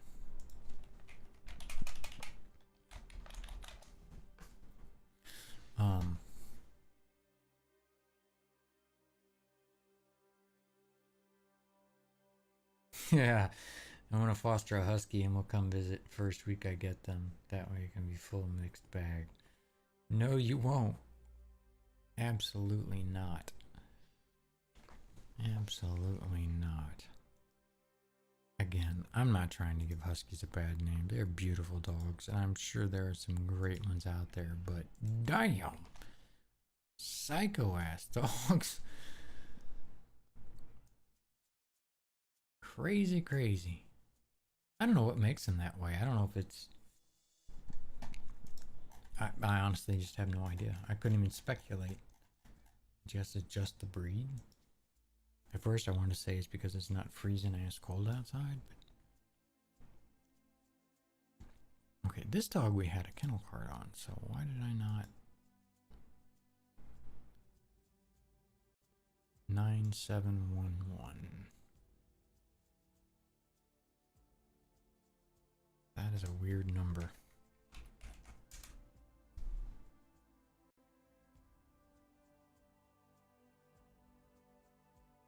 Very strange number for this shelter anyway.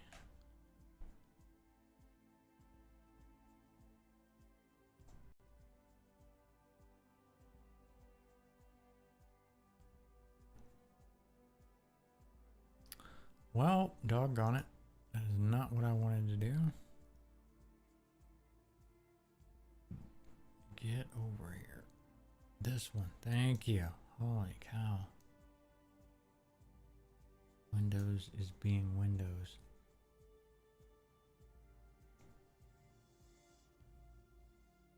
Back to Photoshop. And now we are doing Maverick. And Maverick is a German Shepherd mix. Male, not female.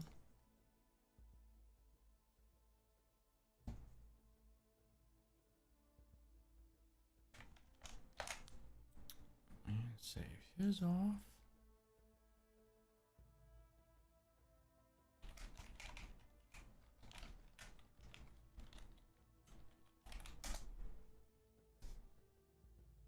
One more.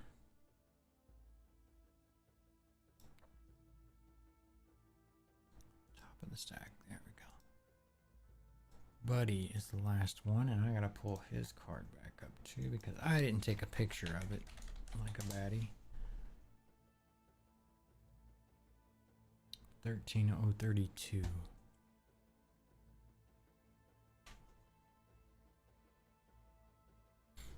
Export those. 13032.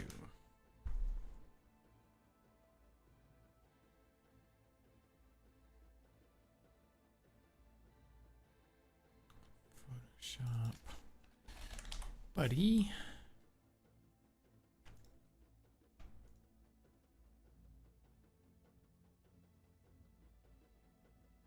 Face shot. Export that.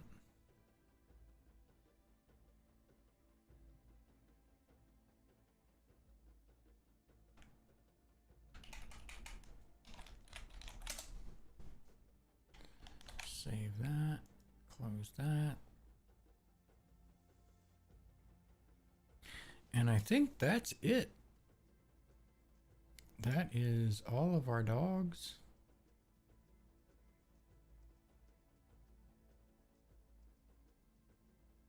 Make sure here. Yep. It's all of our puppies and all of our dogs. Then I will take those and zip them up and send them off to everybody and get all our pictures updated on the website and all that. What time is it? It's almost 7 o'clock Central Time. We've been streaming now about 3.5 hours. Not that long. I am starving and I'm getting hungry.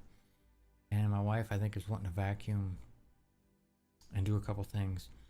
I might come back on and stream a little bit in a little while. Maybe do some Elite.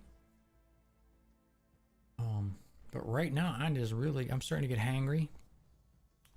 So yeah, if you want to come back, make sure you hit that follow button if you want to come back and check me out here in a bit. And we might do a little bit of Elite. Some goofing around there. We're out exploring the black. I think is where we are with Elite. But come and check us out then. If you're just here for the dogs and the photos and whatnot, every Sunday we do this and talk about the puppies and edit all their pictures and all that fantastic stuff. So, just come back by, come and see me. Glad to have you. Glad to hear from you. If you have any questions, please ask. If I know, I will try and share that information. Thanks again to Big Rick for throwing me the raid. I really appreciate it. Thanks again for Red Eye for the follow today. Really appreciate the support. But I'm going to get out of here for a bit. I'm going to grab some food. Is there anybody? Let me see who's on. Is there anybody on we can go raid? Last time I raided somebody, Baze is on. We can raid him. Last time I raided somebody, went over and it was a bad raid. I'd rather not do that again. So we're gonna go back.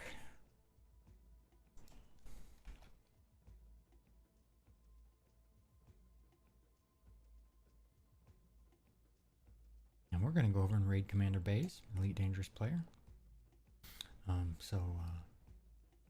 Hang out here. Say hi to him when you get there. Appreciate that too. He's a cool guy, does a lot of PvP stuff. But yeah, let's hop over there. And again, thanks guys for coming.